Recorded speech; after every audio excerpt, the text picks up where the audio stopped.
Hello friends. Did you know that nearly 80% of those who watch my videos aren't subscribed? If you enjoy the content, I'd truly appreciate it if you hit that subscribe button. It helps a lot. Also, don't forget to leave a like and share your thoughts in the comments. Your interaction not only supports the channel's growth, but also helps these stories reach more people. Thank you all for being here. By the way, where are you watching from? Let me know in the comments.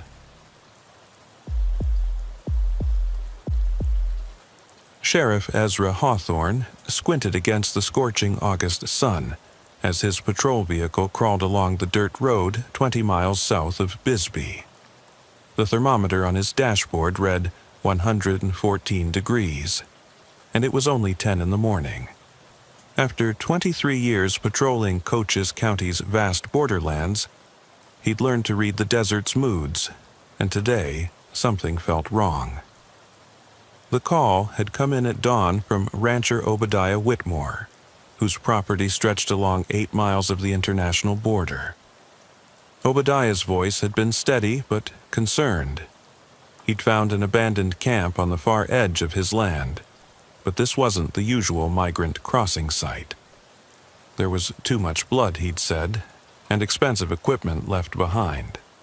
Ezra pulled up to the coordinates Obadiah had provided, finding the old rancher waiting in his truck, rifle across his lap. At 71, Obadiah had worked this land for 50 years and wasn't easily rattled. The fact that he'd waited for law enforcement instead of investigating further himself spoke volumes. "Morning, Sheriff," Obadiah said, stepping out of his truck. His weathered face was grim. "It's about a quarter-mile walk from here. Didn't want to drive any closer. Might disturb evidence." They walked in silence through the mesquite and creosote bushes, the only sounds their boots crunching on the hard-packed earth and the distant cry of a red-tailed hawk.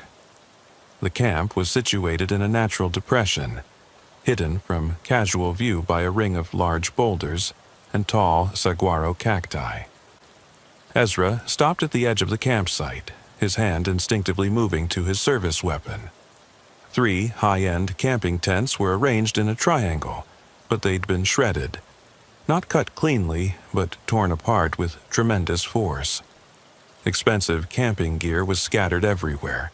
Satellite phones, GPS devices, night vision equipment, and what looked like surveying tools. But it was the blood that made his stomach tighten. Dark stains covered the ground in multiple locations, far too much for anyone to have survived losing. The pattern suggested violence: arterial spray on one tent, drag marks leading away from another, and a large pool near what had been a campfire. "When did you find this?"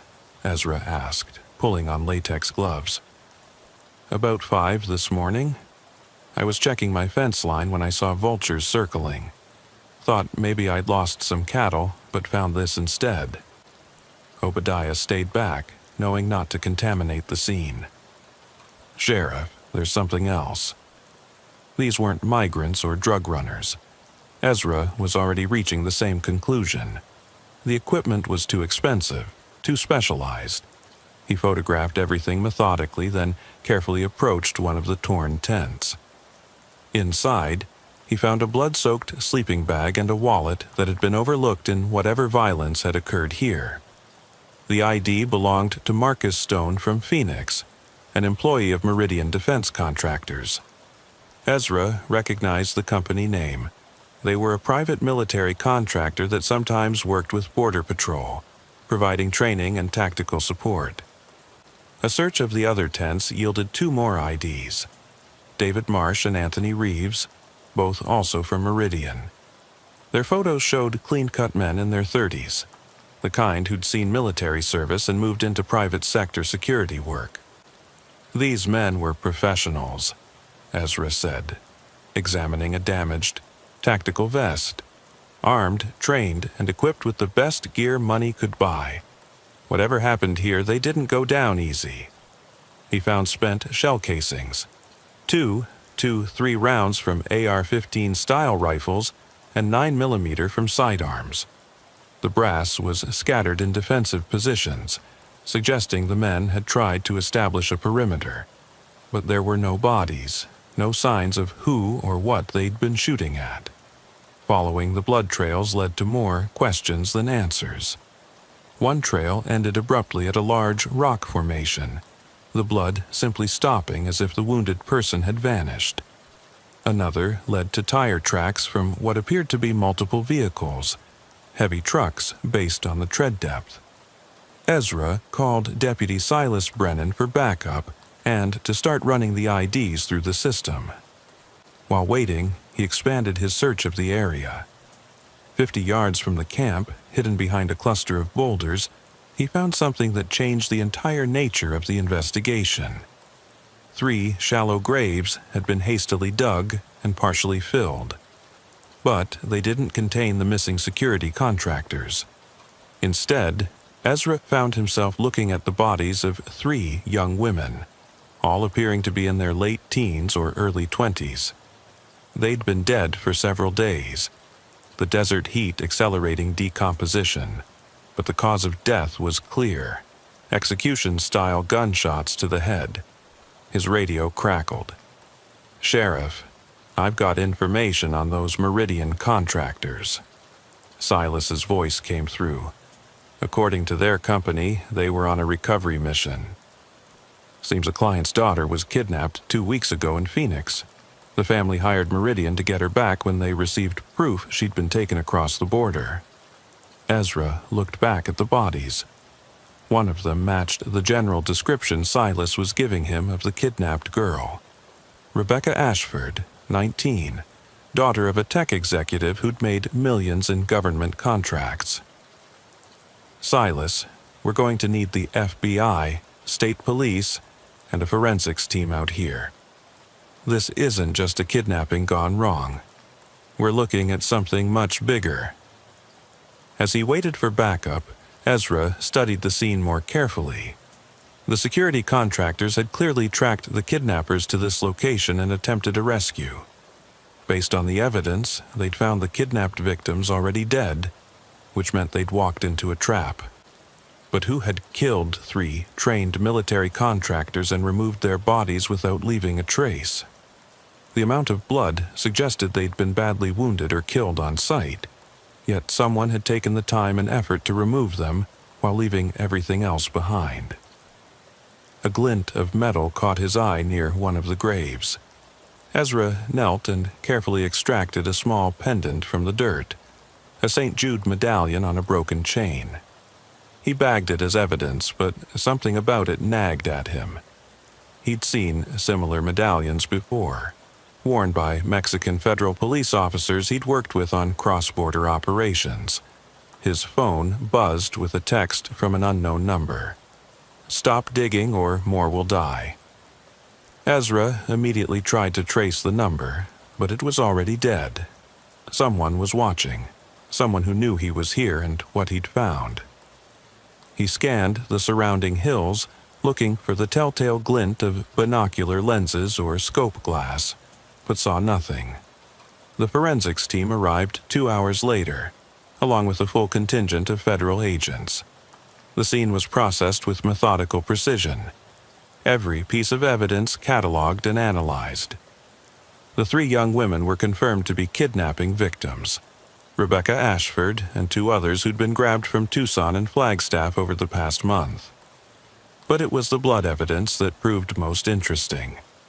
DNA analysis would later confirm that it belonged to the 3 Meridian contractors, but mixed in were traces of blood from at least 4 other individuals who weren't in any database. Whoever had ambushed the contractors had taken casualties of their own. As the sun set over the desert, painting the mountains in shades of red and purple, Ezra stood at the edge of the crime scene, trying to piece together what had happened. 3 kidnapped women, executed before the rescue attempt. 3 military contractors, ambushed and their bodies taken. And an unknown number of kidnappers who'd managed to escape with their wounded or dead. This wasn't the work of a typical cartel or smuggling operation. This was something more organized, more sophisticated. someone had been using the isolation of the borderlands to run a kidnapping ring, targeting specific victims for ransom or worse. And when a rescue attempt was mounted, they'd been ready. The investigation was just beginning, but Ezra already knew this case would consume his life for the foreseeable future. 3 families needed answers about their daughters. 3 more families needed to know what happened to the men who'd tried to save them. And somewhere out there, the people responsible were still operating, still hunting, still killing. As he drove back to the station in the darkness, his radio crackled with another call. A vehicle matching the description of one seen near the crime scene had been spotted heading toward Douglas. Ezra turned his patrol car around and accelerated into the night. The hunt was on. The moon rose over the Sonoran Desert, casting long shadows across the landscape. In those shadows, predators both human and animal moved through the darkness. But tonight, Sheriff Ezra Hawthorne was the hunter, and he wouldn't stop until he found the truth about what happened at that bloody campsite. His phone buzzed again. Another unknown number, another message. The girls were just the beginning. Stay away or join them. Ezra deleted the message and kept driving. After 23 years in law enforcement, he'd learned one truth above all others. The moment you let fear dictate your actions was the moment you lost. And he had no intention of losing. Not when 3 young women deserved justice. Not when 3 brave men had died trying to save them. And not when the killers were still out there, planning their next move in this deadly game of cat and mouse across the unforgiving Arizona desert. The vehicle Deputy Silas Brennan had spotted turned out to be a false lead, just a rancher heading home late from Tucson. But the failed pursuit had given Ezra time to think, to process what they'd found at the campsite. By the time he returned to the station at midnight, he had a theory forming. The sheriff's department in Bisbee was a modest building, built in the 1970s and showing its age. But it was home to Ezra, the place where he'd built his career and reputation. Tonight, it was also command central for what was becoming a multi-agency investigation. FBI Special Agent Diana Crawford had arrived from Phoenix, along with a DEA liaison and 2 investigators from the Arizona Department of Public Safety. They'd commandeered the conference room, turning it into a makeshift operations center with laptops, secure phones, and a large map of Cochise County marked with red pins. Sheriff Hawthorne, Crawford said as he entered. She was in her 40s, professional and sharp, with the kind of presence that commanded attention. We've been going through the Meridian contractors' communications. They were tracking the kidnappers for 3 days before the confrontation. She pulled up emails on her laptop. Marcus Stone was keeping their home office updated. According to his last message, sent 6 hours before we estimate the attack occurred, they'd identified the kidnappers as members of a group calling themselves Los Fantasmas, the Ghosts. Ezra had heard whispers of Los Fantasmas, but had always assumed they were myth, border legend. Supposedly, they were former Mexican special forces who'd gone rogue, working as kidnappers and assassins for the highest bidder. If they were real and operating in his county, this case had just become exponentially more dangerous. There's more, Crawford continued. The Ashford family didn't just hire Meridian randomly. Rebecca's father, Thomas Ashford, has defense contracts worth hundreds of millions.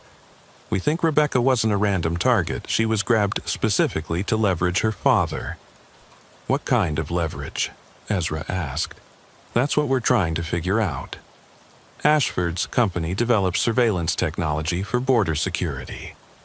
It's possible someone wanted access to that technology, or wanted to prevent its deployment. Deputy Silas Brennan entered the room, his face grave. Sheriff, we just got a call from the hospital in Douglas.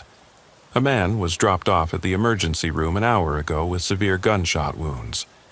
He's in surgery, but the doctors say he's Mexican federal police. They found his badge sewn into his jacket lining. Ezra and Crawford exchanged glances. A wounded Mexican federal officer, appearing the same night they'd found the massacre site, couldn't be coincidence. They drove to Douglas through the dark desert highways, arriving at the small regional hospital just as the surgeon emerged from the operating room. Dr. Patricia Morales looked exhausted, her scrubs blood-stained despite her protective gear. "He's stable, but critical," she reported. 3 gunshot wounds, 2 to the torso, 1 to the shoulder. He's lost a lot of blood, and there's significant tissue damage. If he survives the next 24 hours, he might make it. "Can we speak with him?" Crawford asked. "He's unconscious and will be for hours, maybe days. But there's something you should know. His wounds are at least 3 days old. Someone's been treating him, keeping him alive, before dumping him here." In the recovery room, Ezra studied the unconscious man. Late 30s, military-style haircut, scars that suggested a violent career. His hands had recent abrasions consistent with firing a weapon, and there was dried blood under his fingernails that probably wasn't his own. Crawford ran his fingerprints through international databases, while Ezra examined the man's personal effects. The jacket with the hidden badge identified him as Commander Miguel Herrera of the Federal Police's anti-kidnapping unit. But there was something else. A small notebook hidden in his boot, its pages filled with cramped Spanish writing. Ezra's Spanish was functional after decades on the border, and what he read made his blood run cold. Herrera had been undercover, infiltrating Los Fantasmas for 6 months. His notes detailed kidnapping operations, murder-for-hire contracts, and corruption that reached into both Mexican and American law enforcement. One entry, dated a week ago, mentioned the American girls and plans to use them as bait for a larger operation. Herrera had tried to prevent their murders, but had been discovered as a spy. The confrontation at the campsite hadn't been a rescue mission interrupted. It had been a carefully orchestrated trap. "They knew Meridian was coming," Ezra said, showing Crawford the notebook. "They executed the girls to draw them in, then ambushed them. But Herrera tried to stop it, which is how he got shot." "Which means the bodies of the contractors were taken for a reason," Crawford reasoned. "Los Fantasmas doesn't do anything without purpose." Ezra's phone rang. It was Obadiah Whitmore, the rancher who'd found the campsite. His voice was strained, fearful. "Sheriff, there are men at my gate." "Armed men. They're saying they want to talk to you, that they have information about what happened on my land. Don't let them in, Obadiah." "Lock your doors and stay armed. We're on our way." The drive to the Whitmore ranch took 20 minutes, every one of them tense.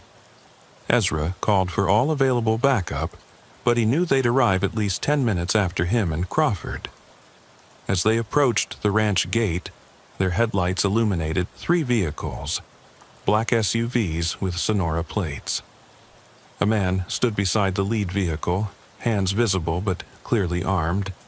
He was tall, wearing expensive clothes that seemed out of place in the desert night.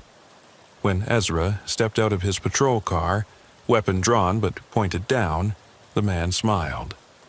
"Sheriff Hawthorne. My name is Alejandro Vega. I believe you've been looking into some recent unpleasantness on this ranch." "Identify yourself properly," Ezra commanded, "and tell your men to show their hands." Vega nodded, and 4 other men stepped out of the vehicles, hands raised but weapons visible in holsters. "I represent certain interests in Mexico that are concerned about Los Fantasmas and their activities. We have a mutual problem, Sheriff." "Your cartel," Crawford stated flatly, her hand on her weapon. "Such a crude term," Vega replied. I prefer to think of myself as a businessman, and right now, my business is being disrupted by Los Fantasmas. They're causing too much attention, too much heat, bad for everyone's operations. Why should we listen to anything you have to say? Ezra asked. Because I know where the bodies of the Meridian contractors are, and I know Los Fantasmas' next target. Vega pulled out a phone, showing them a photo. It was clearly taken recently, showing 3 bodies in the back of a truck. They plan to use the contractors' corpses and equipment to infiltrate a border patrol facility tomorrow night. They have someone inside who will ensure the bodies are identified as active agents. The implications were staggering. If Los Fantasmas could pose as federal agents, they could move freely across the border, access secure facilities, and carry out operations with impunity. "What do you want in exchange for this information?" Crawford asked. "Nothing from you. I simply want Los Fantasmas eliminated. They're bad for business, as I said. The location where they're holding the bodies is an abandoned warehouse outside Agua Prieta. You'll find approximately 12 members of Los Fantasmas there, preparing for tomorrow's operation." Vega handed Ezra a piece of paper with GPS coordinates. "You have perhaps 6 hours before they move. After that, your chance is gone." "This could be a trap," Crawford pointed out. "It could be," Vega agreed, "but ask yourself, what do I gain from eliminating American law enforcement? That would bring the kind of attention that destroys business. Los Fantasmas, however, they don't care about consequences. They're idealists, revolutionaries. They think they're fighting a war." With that, Vega and his men got back in their vehicles and drove away into the night, leaving Ezra and Crawford to make an impossible decision. Trust a cartel operative's intelligence, or risk letting Los Fantasmas carry out whatever operation they had planned. Backup arrived minutes later. State police, border patrol, and even a tactical team from Phoenix. The debate was quick but heated. Some wanted to verify the intelligence first. Others wanted to move immediately. In the end, it was Commander Herrera's notebook that decided it. His notes mentioned the same warehouse, identified as a Los Fantasmas safe house. The raid was planned for 4 a.m., that dead hour when human alertness is at its lowest. 40 officers from various agencies assembled at a staging area 5 miles from the target. Drone surveillance confirmed activity at the warehouse. Heat signatures of multiple individuals, vehicles matching those seen near crime scenes. Ezra insisted on being part of the entry team despite Crawford's objections. This had started in his county, with bodies found on a ranch he'd known since childhood. He needed to see it through. The warehouse sat isolated in the desert, a relic from more prosperous times when mining had driven the local economy. Now, it was perfect for illicit activities. Remote, with multiple escape routes, and close enough to the border for quick runs into Mexico. The assault began with flashbang grenades and tear gas, followed by tactical teams entering from multiple points. The firefight was brief but intense. Los Fantasmas had been ready for trouble, but not for the overwhelming force that hit them. When the smoke cleared, 8 members of Los Fantasmas were dead, 3 wounded and in custody, and 1 had escaped into the desert. They found the bodies of the 3 Meridian contractors, along with uniforms and identification that would have allowed the kidnappers to pose as Border Patrol agents. But they also found something else: detailed plans for an attack on a Border Patrol detention facility, intended to free several high-value prisoners being held for deportation. The contractors' bodies were to be the Trojan horse, brought in as casualties from a supposed border incident. As dawn broke over the desert, Ezra stood outside the warehouse, watching as evidence was cataloged and bodies were removed. They'd stopped a major attack, rescued the contractors' bodies for proper burial, and dealt a significant blow to Los Fantasmas. But questions remained. Who inside Border Patrol had been willing to help Los Fantasmas? Who had hired them to kidnap Rebecca Ashford and the other girls? And where was the one member who had escaped? Crawford approached him, looking as tired as he felt. The wounded suspects are talking, trying to make deals. One of them says Los Fantasmas was hired by someone in Phoenix, someone with connections to defense contracting. They were supposed to grab the girls to pressure their families into providing technology and information. Thomas Ashford's surveillance technology, Ezra said. Among other things, this goes deeper than just kidnapping for ransom. Someone was trying to compromise border security at the highest levels. A helicopter arrived to transport the wounded suspects and evidence to Phoenix. As Ezra watched it disappear into the morning sky, he thought about the 3 young women buried in shallow graves. Their lives ended for someone's greed and ambition. Justice had been partially served, but the masterminds were still out there. The interrogation rooms at the federal building in Phoenix were stark, designed to break down psychological defenses. Ezra watched through one-way glass as FBI interrogators worked on the captured Los Fantasmas members. After 16 hours, they were beginning to crack. The youngest, barely 22, was named Carlos Mendoza. He'd joined Los Fantasmas 6 months ago, drawn by promises of easy money and excitement. Now, facing life in federal prison, he was eager to talk. The American who hired us, he never gave his real name, Carlos said, his voice shaky. We called him El Ingeniero, the engineer. He knew things, government things. He knew when Border Patrol would change shifts, when transfers would happen, which detention facilities had the weakest security. Special Agent Crawford leaned forward. Describe him. Tall, maybe 50 years old, gray hair, spoke Spanish with an American accent, always wore expensive suits. He met with our leader, Ramon Diaz, 3 times that I saw. The last time was a week before we grabbed the girls. Ezra felt his blood run cold. The description matched someone he knew, someone who shouldn't have any connection to this case. He stepped out of the observation room and made a call to his office. Silas, I need you to pull everything we have on Robert Newcomb. Robert Newcomb was a former Border Patrol sector chief who'd retired 5 years ago and started a consulting firm.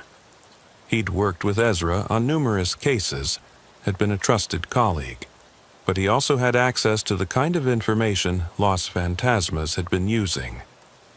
While waiting for the information, Ezra returned to the observation room. Carlos was now describing the kidnapping operations in detail. The girls weren't random. El Ingeniero gave us their names, their routines, their photos. He said their families had things he needed: technology, access codes, classified information. The Ashford girl, her father's company, was developing some kind of radar system that could see through walls, track people underground. El Ingeniero wanted the prototypes and the software. What about the Meridian contractors? Crawford asked. We knew they were coming. El Ingeniero had someone inside Meridian, someone who told him about the rescue mission. We were supposed to capture them alive, use them to access military bases. But Commander Herrera... Carlos stopped, fear crossing his face. Herrera was one of you. No. He was a federal cop, undercover. When he tried to save the girls, Ramon shot them all. Then Herrera shot Ramon and 2 others before we got him. Everything went wrong after that. In another interrogation room, one of the wounded Los Fantasmas members, Jorge Salinas, was providing different pieces of the puzzle. He was older, had been with the group longer, and knew more about their operations. El Ingeniero wasn't just hiring us for kidnappings, Jorge revealed. he was building something bigger. He talked about creating chaos on the border, making the government look weak, incompetent. He said when the time was right, his company would get billions in contracts to fix the problems he'd created. The pieces were falling into place. Someone was playing both sides, creating border security crises, then positioning themselves to profit from the solution. It was a scheme that required inside knowledge, connections, and complete ruthlessness. Deputy Brennan called Ezra with the information on Robert Newcomb. "Sheriff, you're not going to like this." Newcomb's consulting firm, Southwest Security Solutions, just landed a preliminary contract worth $200 million to develop new border surveillance technology. And guess who his main competitor was? Thomas Ashford's company. When was the contract awarded? 2 days after Rebecca Ashford was kidnapped. The timeline was damning. Newcomb had used the kidnapping to eliminate his competition, probably planning to have Thomas Ashford either killed or blackmailed into withdrawing from the contract. The other kidnapped girls were likely leverage against their families too, all connected to border security or government contracts in some way. Crawford was already coordinating with the Phoenix FBI office to bring Newcomb in for questioning. But when agents arrived at his home in Scottsdale, they found it empty. Neighbors reported seeing moving trucks there 2 days ago. Newcomb had disappeared. His office was similarly abandoned, but in his haste to leave, Newcomb had made mistakes.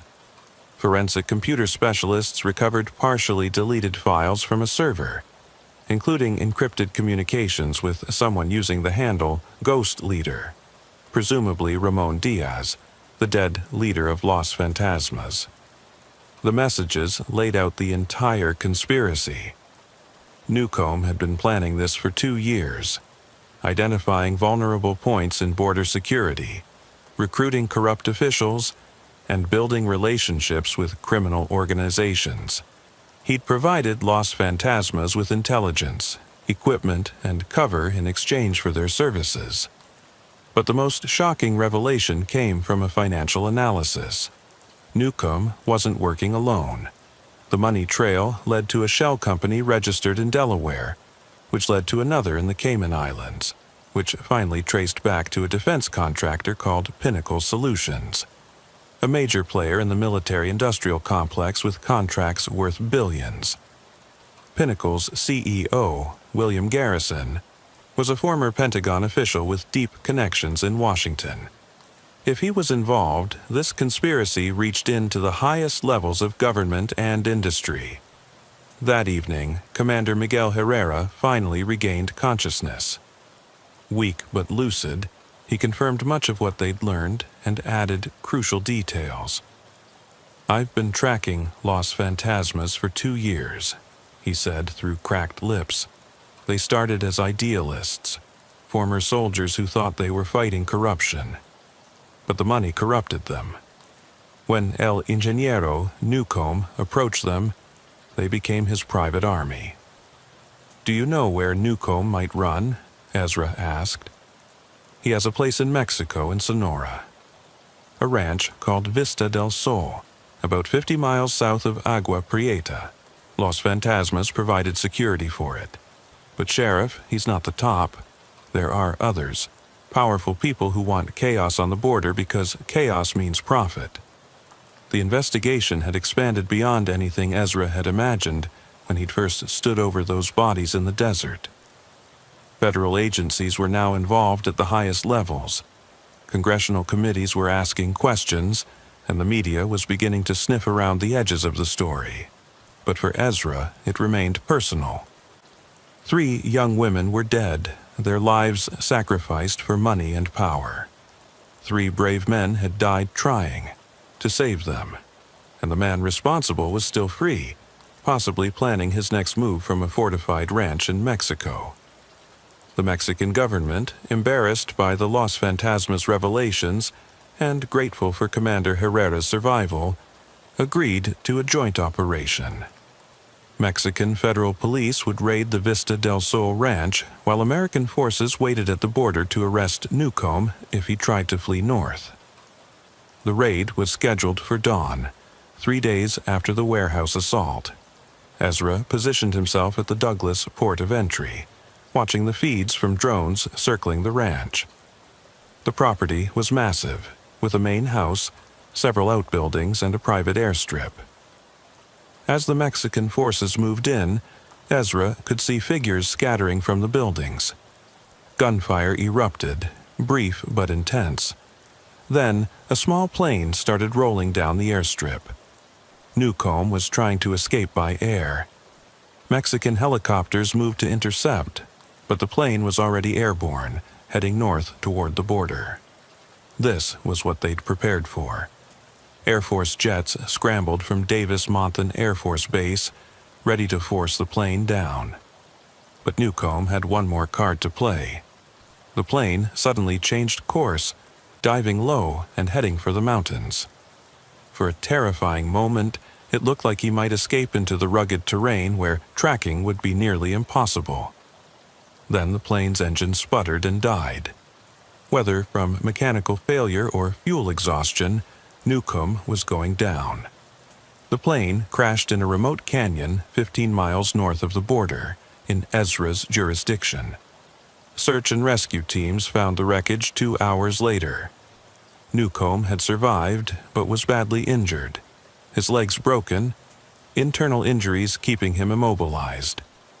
As Ezra approached the crashed plane, Newcomb looked up at him with eyes that held no remorse. "You have no idea what you've done," Newcomb gasped through pain. "The system I was building would have worked. Real security, real control. Now, it'll just be chaos, and more people will die." "You killed 3 innocent young women," Ezra replied coldly. "You got 3 good men killed trying to save them. That's all I need to know." As medical teams extracted Newcomb from the wreckage, he made one last statement. "Garrison will never be touched. He's too connected, too protected. I'm just the fall guy. The system continues, Sheriff. It always continues." The arrest of Robert Newcomb made national news. The story of corruption, murder, and conspiracy shocked the public and triggered congressional hearings. But as the weeks passed, Ezra watched with frustration as the investigation stalled at higher levels. William Garrison and Pinnacle Solutions hired the best lawyers money could buy. They claimed Newcomb was a rogue contractor, that they had no knowledge of his activities.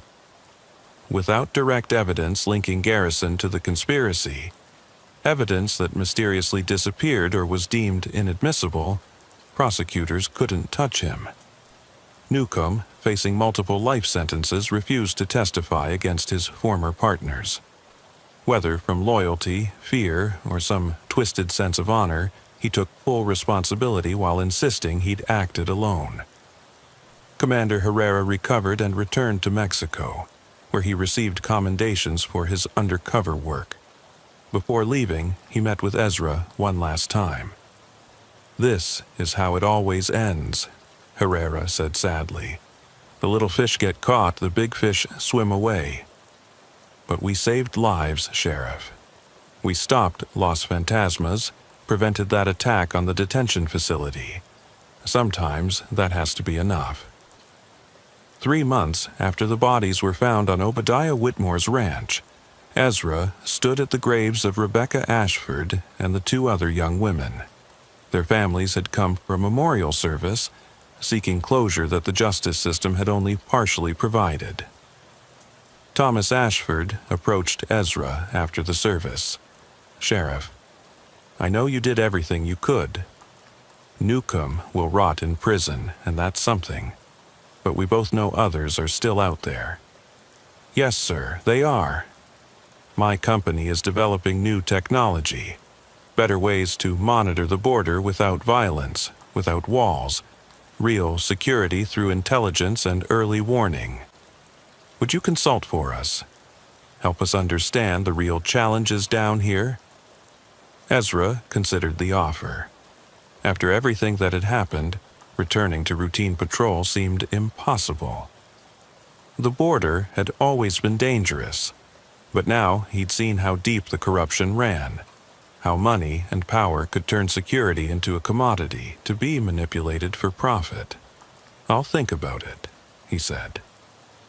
As the families departed, Ezra remained at the cemetery, looking out over the desert landscape he'd protected for over 2 decades. The sun was setting, painting the mountains in shades of gold and red. Somewhere out there, coyotes were leading groups across the border. Drug runners were planning their next shipments, and perhaps another conspiracy was taking shape. But also, out there were good people like Obadiah Whitmore, watching over their land, reporting suspicious activity, standing against the darkness. There were officers like Deputy Brennan, investigators like Agent Crawford, and brave undercover agents like Commander Herrera, all fighting to maintain order in a chaotic world. The border would always be a place of conflict, where nations, cultures, and laws collided. But it was also home to millions of people who deserved safety and justice. That's what Ezra had sworn to provide 23 years ago, and despite everything, he still believed in that oath. 6 months after Robert Newcomb's arrest, Sheriff Ezra Hawthorne found himself testifying before a congressional subcommittee investigating border security corruption. The wood-paneled hearing room in Washington, D.C. felt a world away from the Arizona desert he called home. "Sheriff Hawthorne," the committee chair began, "your investigation uncovered a conspiracy that reached into the highest levels of our border security apparatus. Can you tell us what vulnerabilities allowed this to happen?" Ezra leaned into the microphone. "Senator, the primary vulnerability was trust. We trusted that those sworn to protect our borders would honor that oath. Robert Newcomb used his position, his knowledge, and our trust to orchestrate murders and compromise national security for profit. For 3 hours he detailed the investigation, the connections between Newcomb and Los Fantasmas, and the involvement of defense contractors in creating border chaos for financial gain. Several committee members seemed genuinely shocked by the revelations. Others appeared uncomfortable, perhaps knowing how deep these connections ran. After his testimony, Ezra was approached in the hallway by a woman he didn't recognize. She was in her 40s, professionally dressed, with the bearing of someone used to authority. "Sheriff Hawthorne, I'm Jessica Thornton, Department of Justice, Special Prosecutions Unit. I'd like to speak with you privately." They found an empty conference room. Thornton closed the door and checked that they weren't being recorded before speaking. "Sheriff, your testimony today was powerful, but we both know you held back. You didn't mention Pinnacle Solutions or William Garrison once. I was advised to stick to the facts of my direct investigation," Ezra replied carefully. "By whom?" When Ezra didn't answer, Thornton continued. "Sheriff, I'm building a case against Garrison and others involved in what we're calling the border conspiracy. But I need witnesses willing to testify about the connections you uncovered." Newcomb won't talk. "The Los Fantasmas members who survived are too scared. Commander Herrera is in Mexico, out of our jurisdiction. What exactly do you want from me?" Thornton pulled out a file. 3 weeks ago, a Pinnacle Solutions employee named David came to us. He's their IT director, and he has proof that Garrison was directly involved in planning the kidnappings. Encrypted communications, financial transfers, even recordings of phone calls. But David is terrified. He needs protection, and he needs to know that local law enforcement will support this investigation. You want me to protect a whistleblower? I want you to help me bring down the entire network. David is in hiding in Arizona, in your jurisdiction. If you can keep him safe until trial, his testimony could expose not just Garrison but a dozen other contractors and corrupt officials. Ezra thought about the 3 young women buried in the desert, about the Meridian contractors who died trying to save them. Justice had been only partially served. This was a chance to finish what they'd started. Where is he? 2 days later, Ezra was back in Arizona, driving through the pre-dawn darkness toward Tombstone. David was hiding in a safe house there, protected by U.S. Marshals but isolated and terrified. Thornton had arranged for Ezra to meet him, to provide local support and credibility. The safe house was a nondescript ranch property 5 miles outside town. Ezra was cleared through 3 security checkpoints before reaching the main house, where he found David pacing nervously in the living room. David was younger than Ezra expected, maybe 35, with the pallor of someone who spent most of his time in server rooms and offices. His hands shook as he shook Ezra's hand. "Sheriff Hawthorne, thank you for coming. I've followed your investigation. You're the only one who seemed to care about the truth. Tell me what you know, mister." David. For the next 3 hours, David laid out a conspiracy that dwarfed what Ezra had uncovered.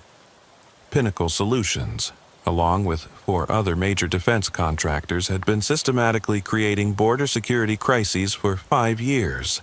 They would identify vulnerabilities, share that information with criminal organizations, then bid on contracts to fix the problems they'd helped create. Garrison called it market development, David said bitterly. Create demand for your product by making the current solutions fail. The kidnappings were just one operation. There have been dozens. Drug tunnels that were conveniently discovered just as new detection technology contracts were up for bid. Cyber attacks on Border Patrol databases just before cybersecurity contracts were awarded. And you have proof of all this. David pulled out an encrypted hard drive. Everything's on here.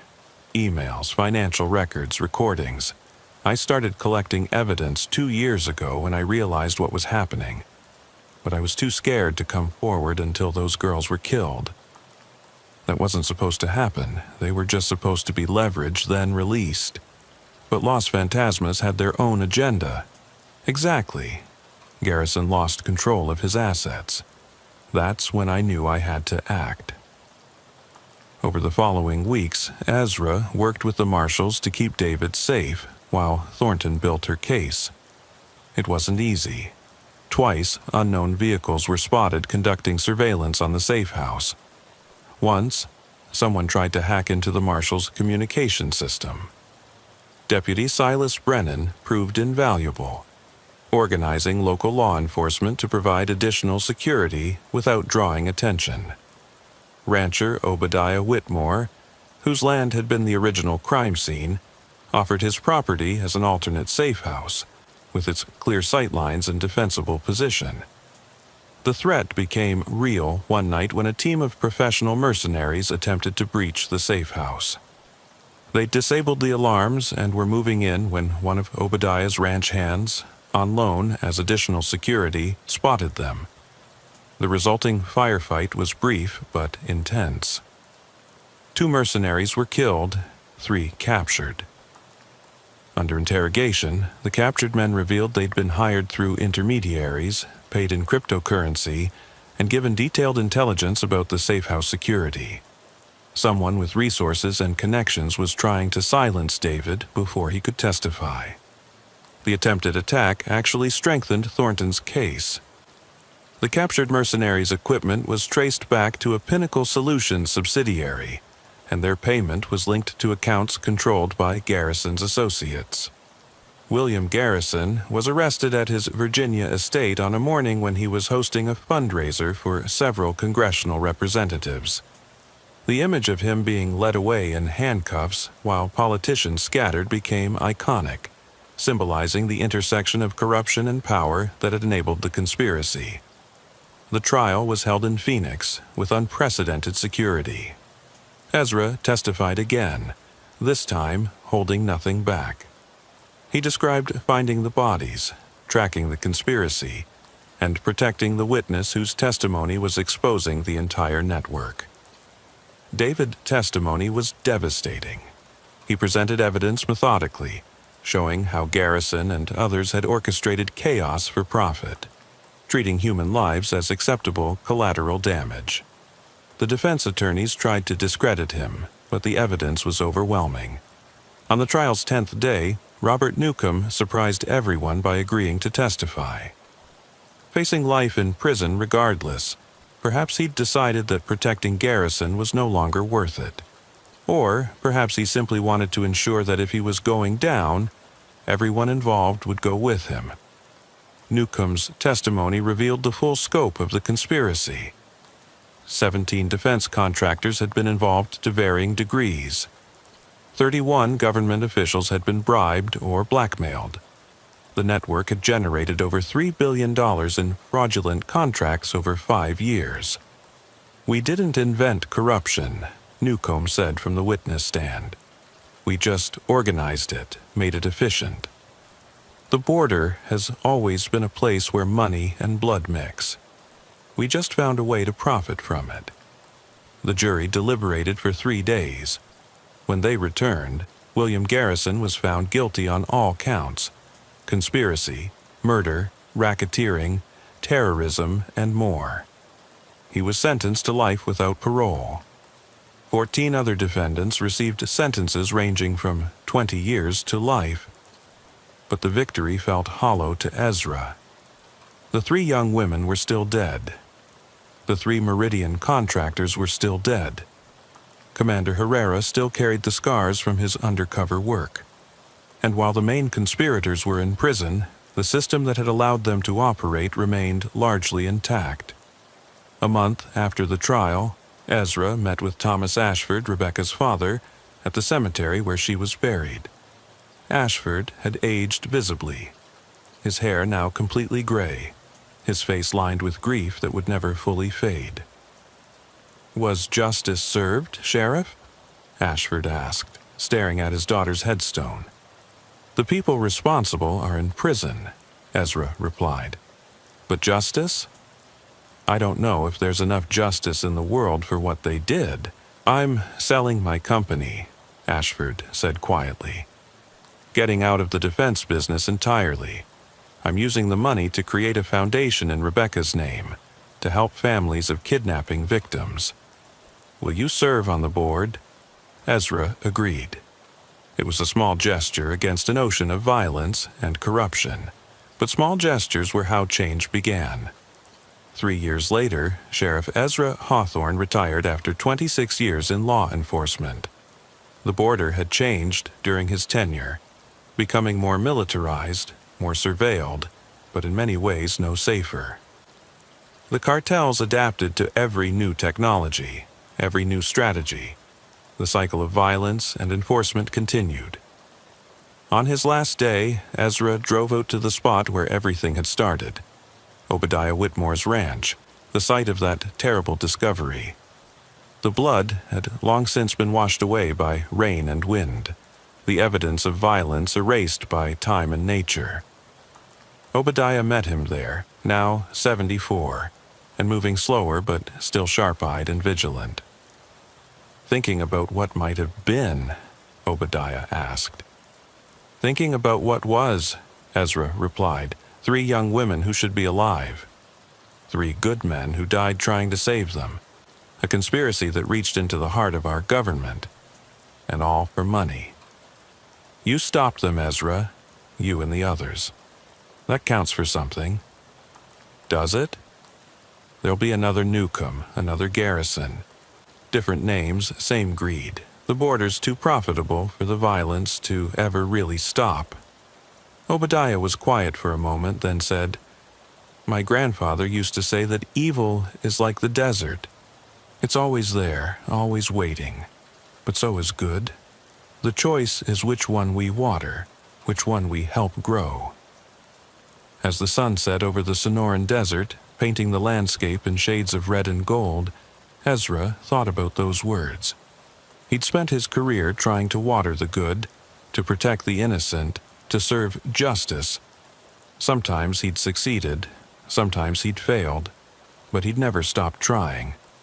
Deputy Silas Brennan was sheriff now, younger and perhaps more idealistic than Ezra had become. He would face his own challenges, his own conspiracies, his own moments of triumph and defeat. The cycle would continue. But so would the resistance to evil. In every generation, in every community, there would be those who stood against the darkness. Law enforcement officers who couldn't be bought, prosecutors who wouldn't be intimidated, witnesses brave enough to testify, and ordinary citizens who reported what they saw. Ezra's phone rang. It was Jessica Thornton, now heading a special task force on border corruption. "Sheriff, sorry, Mr. Hawthorne. We've uncovered another network, similar to Pinnacle but operating out of Texas. I could use your expertise as a consultant."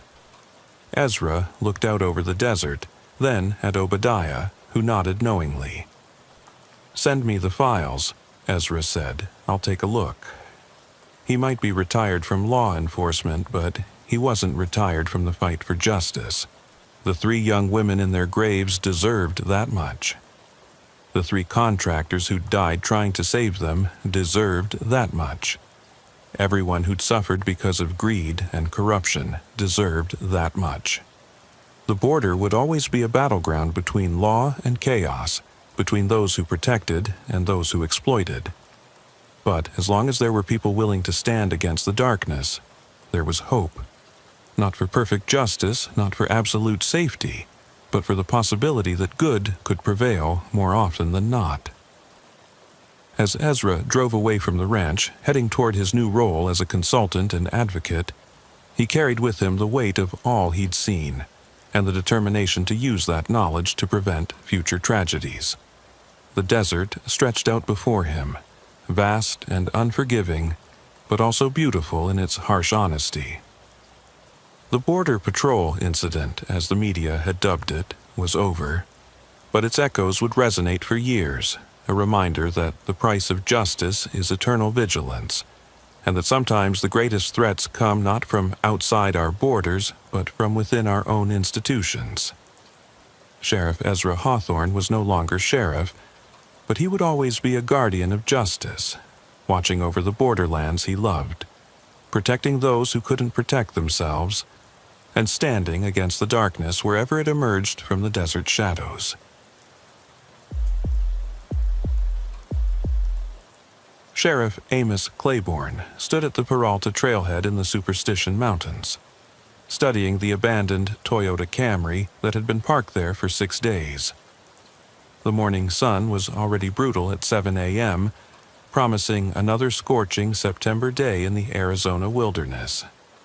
At 61, Amos had spent 18 years as sheriff of Pinal County, and he'd pulled too many bodies from these mountains to be optimistic about finding Jeremiah Blackstone alive. The call had come from Jeremiah's sister in Phoenix. Her brother, a 34-year-old investment banker, had taken a week off to find himself in the wilderness. He was supposed to return 4 days ago. His car was here, his apartment in Scottsdale was empty, and his cell phone's last ping had been from a tower near the trailhead 6 days ago. Deputy Marcus Hoffman, young and eager at 28, was already interviewing the camp host at the nearby Lost Dutchman State Park. Amos examined Jeremiah's vehicle carefully. It was locked, windows up, nothing obviously disturbed. Through the window, he could see an expensive day pack in the back seat, along with several bottles of water and energy bars. Supplies that should have been taken on a hike. "That's strange," Amos muttered to himself. His radio crackled. "Sheriff, this is Marcus." The camp host remembers seeing Blackstone. Says he talked to him 6 days ago around dawn. Blackstone asked about the trail to Weaver's Needle, seemed excited but prepared. Weaver's Needle was a volcanic plug formation deep in the Superstitions, a challenging hike even for experienced outdoorsmen. For a city banker trying to find himself, it could be deadly. Did he mention meeting anyone? Amos asked. That's the interesting part, Sheriff. The host says Blackstone was asking about someone named Ephraim Dutton. Said he was supposed to meet a guide with that name. Amos felt a chill despite the rising heat. He knew most of the legitimate guides who worked the superstitions, and none were named Ephraim Dutton. More concerning was that guides typically met clients at established locations in town, not at remote trailheads. He called dispatch to run a check on Ephraim Dutton while he organized a search team. Within an hour, he had assembled 8 experienced search and rescue volunteers, including Tom Rodriguez, who'd been pulling people out of the superstitions for 20 years. Tom, you ever heard of a guide named Ephraim Dutton? Tom's weathered face creased in thought. No, and I know everyone who guides these mountains. If someone's using that name, they're not legitimate. The background check came back with disturbing information. Ephraim Dutton existed, but he was 73 years old and currently serving a life sentence in Florence State Prison for murder. He'd been convicted 15 years ago of killing 2 hikers in these same mountains, though he'd always maintained his innocence. Someone's using a convicted killer's name as an alias, Deputy Hoffman observed. That can't be coincidence. Amos agreed. This was no longer just a missing hiker case. Someone had lured Jeremiah Blackstone into the mountains under false pretenses. The question was why. The search team spread out along the Peralta Trail, the main route toward Weaver's Needle. The trail was well marked for the first 2 miles, but then it branched into multiple primitive paths that crisscrossed the wilderness. If Blackstone had gone off trail with his mysterious guide, finding him would be like looking for a specific grain of sand in the desert. 3 miles in, they found the first clue. A water bottle, expensive brand, with JB written on it in permanent marker. It was sitting on a rock beside the trail, placed there deliberately rather than dropped. He's leaving markers, Tom observed. Smart man. They found more signs over the next mile. A torn piece of cloth tied to a bush, a cairn of rocks that wasn't there on Tom's last trip a week ago, and finally, a hiking boot print in a sandy wash that was definitely fresh. But there were 2 sets of prints. Size 10.5, probably Blackstone based on the tread pattern. That's the expensive Salomon boot, Tom analyzed. The other is bigger, maybe size 12, and wearing old-style military surplus boots. Haven't seen those in years. The tracks led off the main trail into a narrow canyon that Tom said he'd never explored in all his years in the superstitions. The walls rose steeply on both sides, creating a corridor of shade that dropped the temperature by 20 degrees. I don't like this, Tom said quietly. This is perfect ambush territory. They proceeded carefully, calling out Blackstone's name every few minutes. The canyon twisted and turned, sometimes narrowing to just a few feet wide. After a mile, it opened into a small basin surrounded by cliff walls. In the center was an old stone cabin, partially collapsed but showing signs of recent activity. That shouldn't be here, Tom said. I've got every structure in these mountains mapped, and this isn't on any chart. As they approached the cabin, Amos noticed something that made his hand move to his weapon. Fresh blood on the doorframe, still tacky despite the dry air. He motioned for the team to stay back while he and Deputy Hoffman investigated. Inside the cabin was a scene that defied explanation. Modern camping equipment was mixed with what looked like artifacts from the 1800s. Rusted mining tools, old glass bottles, a leather journal that was somehow perfectly preserved. But it was the blood that commanded attention. Splatter patterns on the wall suggested violence, but there was no body.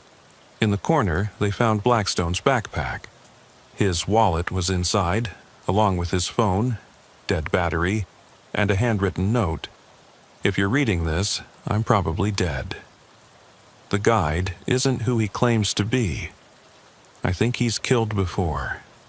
I'm leaving this in case someone finds it. His real name might be Jacob Forrester. He talks about the old days like he lived them. Says his family has a claim to gold in these mountains. I'm scared. Amos photographed everything, then stepped outside to call for additional resources. This was now a crime scene, possibly a murder scene. He needed forensics, more deputies, and answers about who Jacob Forrester was. While waiting for backup, Tom Rodriguez made a discovery behind the cabin. A mine shaft, partially concealed by brush, descended into the mountain. Fresh rope marks on the wooden beam above it suggested someone had gone down recently. "That's an old shaft," Tom said. "Probably from the 1890s based on the construction. These mountains are riddled with them. Most are played out or too dangerous to explore." Amos shone his flashlight down the shaft. It went down about 30 feet before opening into what looked like a horizontal tunnel. There were fresh scuff marks on the walls. Someone had definitely been down there recently. "We need proper equipment before anyone goes down there," Amos decided. "Cave rescue team, air quality monitors, the works." As they were setting up a perimeter around the cabin, one of the search team members called out. He'd found something in the rocks above the basin. A man's shirt, torn and bloody, caught on a thorny bush.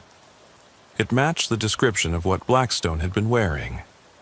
The blood was type O positive, which matched Blackstone's medical records, but the amount suggested injury, not death. Wherever Blackstone was, he might still be alive. As the sun reached its zenith, baking the desert at 115 degrees, more deputies arrived along with a forensics team. The cabin yielded more mysteries than answers. The old artifacts were genuine antiques, some potentially valuable.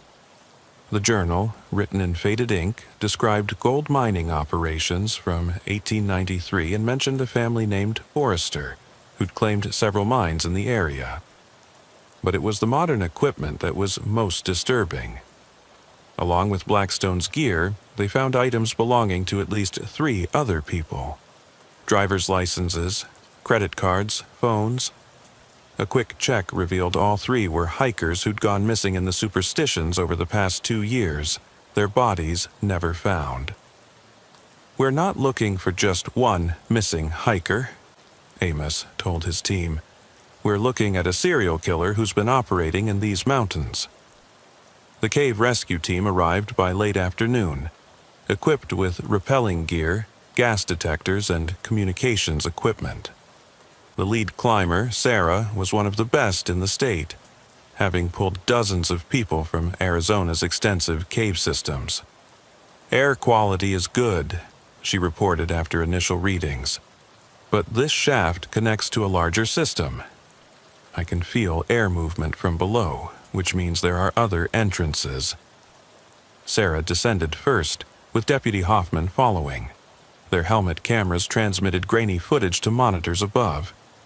The shaft opened into a tunnel that had been carved by miners over a century ago, but someone had been maintaining it. The support beams were reinforced, the floor cleared of debris. 30 feet into the tunnel, they found blood. A lot of it. The trail led deeper into the mountain. "Sheriff, you need to see this." Sarah's voice crackled over the radio. "There are cells down here, like a prison." The video feed showed 3 chambers carved into the rock, each with a modern padlock on a reinforced door. 2 were empty, but the third... "There's someone in here," Sarah shouted. They broke the lock and found a man, alive but barely conscious, chained to the wall. It wasn't Jeremiah Blackstone. According to the ID in his pocket, this was Mitchell Harper, a hiker who'd been missing for 3 weeks. As the rescue team worked to extract Harper, Amos studied the main tunnel. It continued deeper into the mountain, branching into multiple passages. Somewhere in that labyrinth was Jeremiah Blackstone, and probably the man who'd been hunting hikers in these mountains for years. A sound echoed from deep in the tunnel system, a gunshot, followed by a scream that was definitely human. "Blackstone's alive," Amos said, "and he's in trouble." Sheriff Amos Claiborne made a quick decision. "Sarah, get Harper to the surface immediately. Marcus, call for SWAT and emergency medical. Everyone else, establish a perimeter. Nobody goes deeper into those tunnels until we have tactical support." But even as he gave the orders, another scream echoed from below, weaker this time. Blackstone didn't have time for them, to wait for backup. "Tom," Amos said to the veteran tracker, "you know these mountains better than anyone. Is there another entrance to this mine system?" Tom studied the mountainside, his eyes tracking the geology. "If this connects to the old Dutchman workings, there might be an entrance on the north face, about half a mile from here. It was sealed in the 1940s after some kids died exploring it, but seals can be broken." While the rescue team extracted Harper, Amos took Deputy Hoffman and 2 volunteers to check the north face. They found the sealed entrance Tom had described, but the steel grate that should have covered it had been cut away with bolt cutters. Fresh tool marks suggested it had been opened recently, maybe within the last few days. The opening exhaled cool air that carried the musty smell of deep earth and something else, the copper scent of blood and the acrid smell of gunpowder. Someone had been shooting inside the mine recently. "This is insane," Hoffman said. "We should wait for backup." "Every minute we wait could be Blackstone's last," Amos replied. He made another command decision. "I'm going in. You coordinate from here." "Sheriff, that's an order, Deputy." Amos checked his equipment. Flashlight, backup flashlight, weapon, radio, first aid kit. He'd been in dangerous situations before, but entering an unmapped mine system alone, pursuing a killer who knew the terrain, was perhaps the most reckless thing he'd done in his career. The tunnel beyond the entrance was different from the shaft they'd found at the cabin. This was older, carved by hand rather than blasted, following a natural vein in the rock. Mining equipment from different eras littered the passage, some from the 1890s, some from the 1940s, and disturbingly, some that looked brand new. About 100 feet in, Amos found the first body. It wasn't Blackstone. The corpse was desiccated, mummified by the dry desert air, wearing clothes that looked decades old. A wallet in the pocket identified him as Robert Henley, reported missing in 1987. He'd been shot in the back, the exit wound still visible in his preserved flesh. This killer had been operating for at least 35 years. Amos photographed the scene and continued deeper. The tunnel branched multiple times, but fresh scuff marks in the dust showed which path had been used recently. He followed them, trying to move quietly despite the crunch of gravel under his boots. 20 minutes into the mine, following a twisting path that seemed to spiral deeper into the mountain, he heard voices. One was pleading, desperate. The other was calm, almost conversational. "You don't understand," the calm voice said. "This mountain belongs to my family. Has for 5 generations. Every person who comes here to steal our gold, to desecrate our claim, they pay the price." "I wasn't looking for gold." That was Blackstone's voice, weak but alive. "I just wanted to hike, to get away from the city. Please, I have a family." "They all say that. They all lie. My great-great-grandfather, Josiah Forrester, found the mother lode in 1891. Millions in gold hidden in these tunnels. The government tried to steal it, said the claim wasn't valid. So, we protected it. We've always protected it." Amos crept closer. following the voices through a narrow passage that opened into a larger chamber. He peered around the corner and saw them.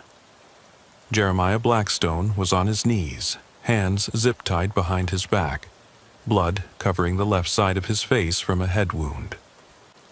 Standing over him was a man who looked to be in his 50s, gaunt and wild-eyed, holding an old revolver.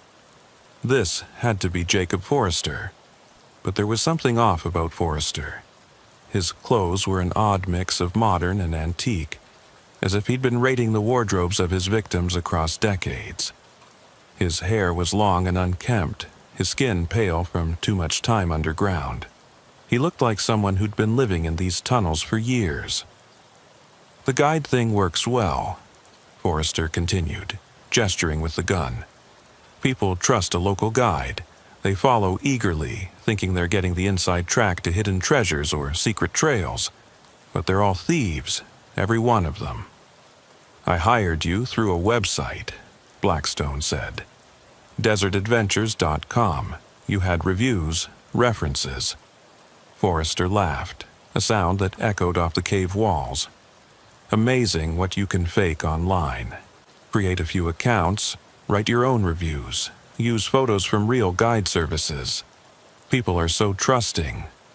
Amos needed to act, but Forrester was too far from cover, and any shot would be risky with Blackstone so close. He needed a distraction. His radio, turned low, suddenly crackled with static. It was barely audible, but in the quiet of the cave, Forrester heard it. He spun toward the passage where Amos was hidden. "Who's there? Show yourself or I kill him now." Amos had no choice. He stepped out, weapon drawn but pointed down. "Jacob Forrester, I'm Sheriff Claiborne. Put the weapon down and let's talk about this." Forrester's face contorted with rage. "You brought the law here? To steal our gold?" He pressed the gun to Blackstone's head. "Back off, or he dies." "Jacob, I know about your family's claim. I know about the gold. We're not here for that. We just want Mr." Blackstone returned safely. "Lies.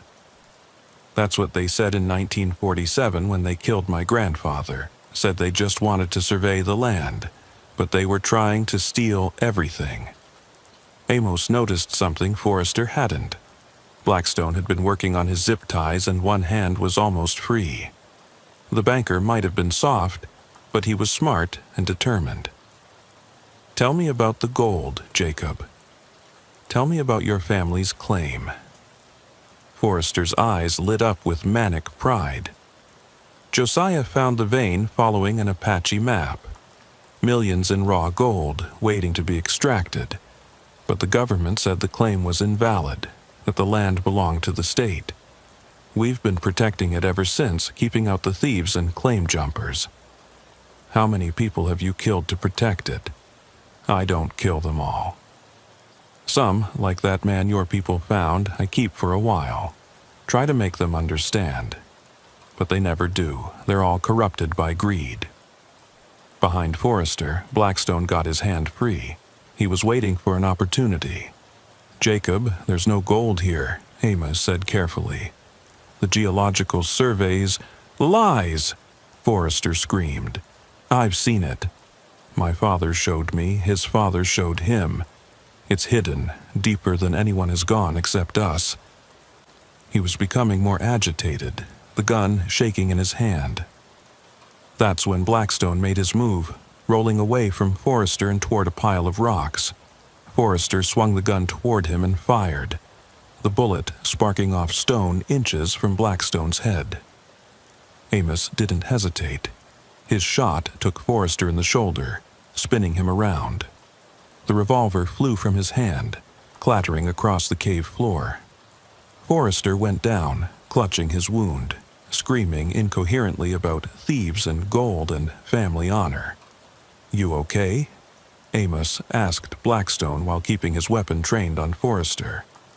"I think so, thank you. I thought I was dead for sure." Amos radioed for medical support and backup to enter through the north entrance. Within 20 minutes, the cave was swarming with deputies and EMTS. Forrester was stabilized and extracted, still ranting about protecting his family's legacy. Blackstone was treated for his injuries, a concussion, dehydration, and various cuts and bruises, but nothing life-threatening. The full search of the mine system took 3 days and yielded horrific discoveries. They found the remains of 17 people, some dating back to the 1970s. Each had been killed in the tunnels, their bodies hidden in various chambers and side passages. The oldest victim they could identify was from 1973, suggesting either Jacob or his father had been killing for nearly 50 years. They also found Forrester's living quarters, a series of chambers he'd converted into an underground home. The walls were covered with newspaper clippings about missing hikers, maps of the superstitions with marked territories, and hundreds of pages of rambling text about protecting the family claim. But they never found any gold. The geological survey team brought in to examine the mine confirmed what government records from the 1940s had stated. There was no significant gold deposit in this part of the superstitions. The Forrester family had been protecting an illusion for over a century, killing people for treasure that didn't exist. Mitchell Harper, the hiker they'd rescued from the cell, recovered enough to provide crucial testimony. Forrester had kept him alive, trying to convert him to his cause, making him read journals and documents about the family claim. Harper described a man completely detached from reality, living in a fantasy constructed by generations of delusion. He genuinely believed it, Harper told Amos during his interview. The gold, the conspiracy, all of it. He said his father had raised him in those tunnels, teaching him to be the guardian of their legacy. He's never really lived in the real world. The investigation revealed that Jacob Forrester had indeed been maintaining fake guide service websites, using them to lure victims into the mountains. He'd choose people who were traveling alone, who wouldn't be immediately missed. The 3 men, whose belongings they'd found in the cabin, had all hired him through these sites. Forrester's real identity was confirmed through DNA testing. He was indeed descended from Josiah Forrester, who had filed a gold claim in 1891. But records showed Josiah had been a con man, selling shares in his non-existent mine to gullible investors back east. The family had been living a lie for 5 generations, and that lie had cost at least 17 people their lives. The case made national news. The gold ghost of the superstitions, as the media dubbed Forrester, became a symbol of how isolation and delusion could create monsters. Psychological evaluations revealed he suffered from a complex delusional disorder, reinforced by generations of family mythology. Guide Ephraim Dutton, the convicted killer whose name Forrester had been using, was interviewed in prison. He claimed no knowledge of Forrester but wasn't surprised someone had appropriated his identity. "Those mountains make people crazy," Dutton said. "The heat, the isolation, the legends of gold. I spent years in those hills, and I saw things that weren't there, believed things that weren't true. The desert can break your mind if you let it." The Maricopa County Jail's interview room was cold and sterile, a stark contrast to the desert heat outside. Sheriff Amos Claiborne sat across from Jacob Forrester, who was shackled to the table, his shoulder still bandaged from the gunshot wound. Forrester's court-appointed attorney, Lisa, sat beside him, but Forrester had insisted on talking despite her advice to remain silent. "You want to understand," Forrester said, his pale eyes fixed on Amos. "But you can't. You've never had a legacy to protect, a sacred duty passed down through blood. Help me understand, Jacob. Your father, was he the one who started the killing?" Forrester shook his head slowly. "My grandfather, Elias. He came back from Korea changed, paranoid. He'd seen what people would do for gold in the war, betrayal, murder, torture. He said we had to protect the claim at all costs. He taught my father taught me. Where's your father now? Dead. Cave-in in 2003. We buried him in the deep chambers with the others who understood. Forrester's eyes went distant. He was the last one who'd actually seen the gold. He promised to show me when I was ready, but he died before I proved myself worthy. Amos leaned forward. Jacob, we've searched every inch of those tunnels. There's no gold, there never was. For the first time, Forrester's composure cracked. His face contorted with rage. Liar! My family didn't die for nothing. Those people didn't die for nothing. Lisa intervened. That's enough for today, Sheriff. As Amos left the jail, his phone rang. It was Tom Rodriguez, the tracker who'd helped find Blackstone. Sheriff, you need to come back to the mountains. We found something you missed. 2 hours later, Amos stood with Tom at a section of the mine they'd already searched. Tom had brought ultrasound equipment normally used for geological surveys. I've been thinking about Forrester's conviction that there was gold, Tom explained. What if there was something down here, just not what he thought? He activated the ultrasound, revealing a cavity behind what appeared to be solid rock. This wall is artificial, Sheriff. Someone sealed this passage, probably decades ago.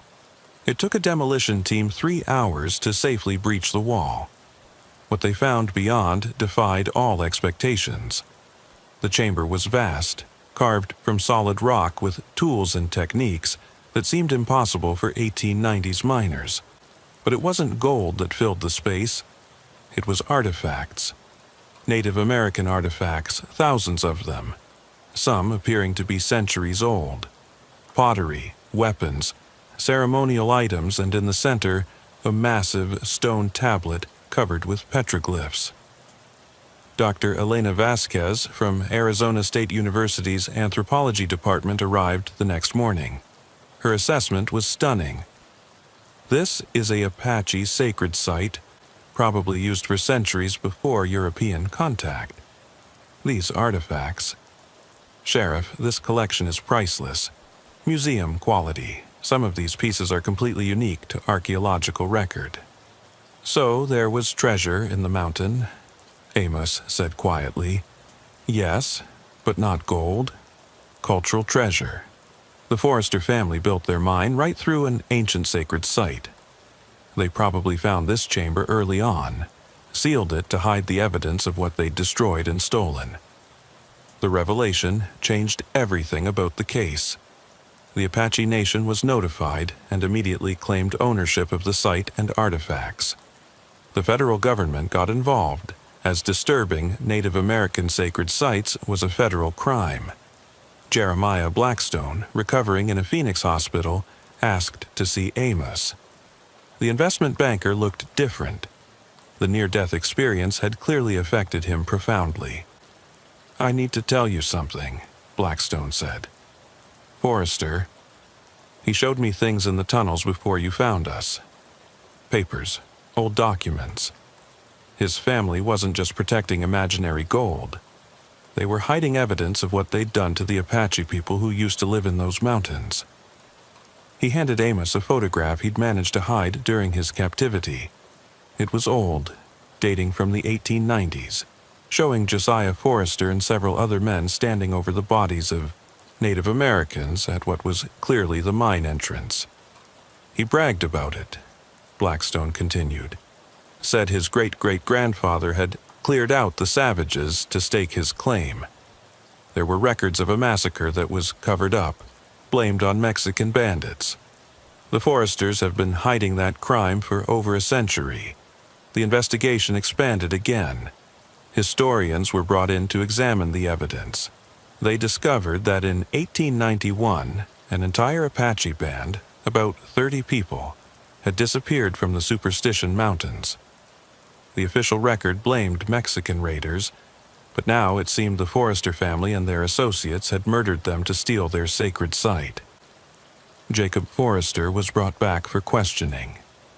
When confronted with the evidence of the massacre and the sacred site, his delusions finally began to crack. "My father said we were protecting our rightful claim," he said, his voice small and broken. "He said the Indians had shown Josiah where the gold was, then tried to take it back. But there was no gold, was there? Just the things we stole from the people we killed. Your family has been living a lie for 5 generations, Jacob, and that lie has cost dozens of lives." Forrester broke down completely, sobbing. "I killed those people for nothing. For a lie built on murder and theft. Oh God, what have I done?" The psychiatric evaluation was updated. Forrester wasn't just delusional. He was the product of generational trauma and lies, raised in isolation with a worldview built entirely on false premises and hidden crimes. His entire identity had been constructed around protecting a secret that was itself a cover-up for genocide. The case took another turn when one of the surviving victims, Mitchell Harper, revealed more about his captivity. "Forrester had help," Harper told Amos. "There was someone else who brought supplies, someone he called cousin. I never saw them clearly, but I heard them talking. This cousin was trying to convince Forrester to stop, to leave the mountains." A search of records revealed that Jacob Forrester had a cousin, Samuel Forrester, who lived in Tucson. When questioned, Samuel broke down immediately. "I've been trying to get Jacob help for years," Samuel said. "Our family is cursed by what happened in those mountains. My father broke away from it, moved to the city, tried to live a normal life. But Jacob's father, Uncle Marcus, he stayed in the mountains, raised Jacob in those tunnels like some kind of feral child. You knew about the murders? I suspected. When hikers went missing, I wondered. But Jacob was family and he was sick. I brought him food, supplies, tried to convince him to leave. I thought if I could get him away from those tunnels, maybe he could get better." Samuel was arrested as an accessory after the fact. His cooperation helped investigators understand the full scope of the Forrester family's activities. He provided journals and documents that had been passed down through his side of the family, revealing that multiple generations had known about both the massacre and the subsequent murders, but had kept silent out of family loyalty and fear. The Apache Nation held a ceremony at the sacred site, blessing the recovered artifacts and the spirits of their ancestors who had been killed there. Tribal elder Joseph Yazzie spoke to Amos after the ceremony. "The mountain holds many secrets, Sheriff.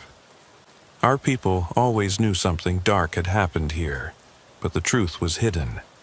Now, at least, our ancestors can rest, and their sacred items can return to the people."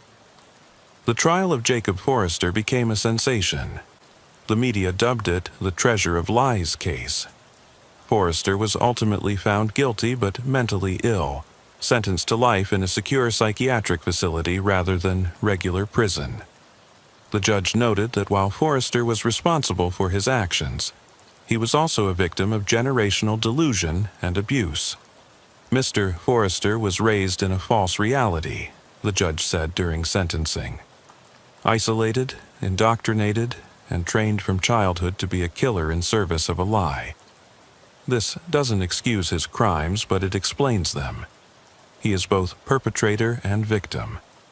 Jeremiah Blackstone used his experience to establish a foundation for missing hiker cases, funding advanced search and rescue equipment for Arizona's sheriff departments.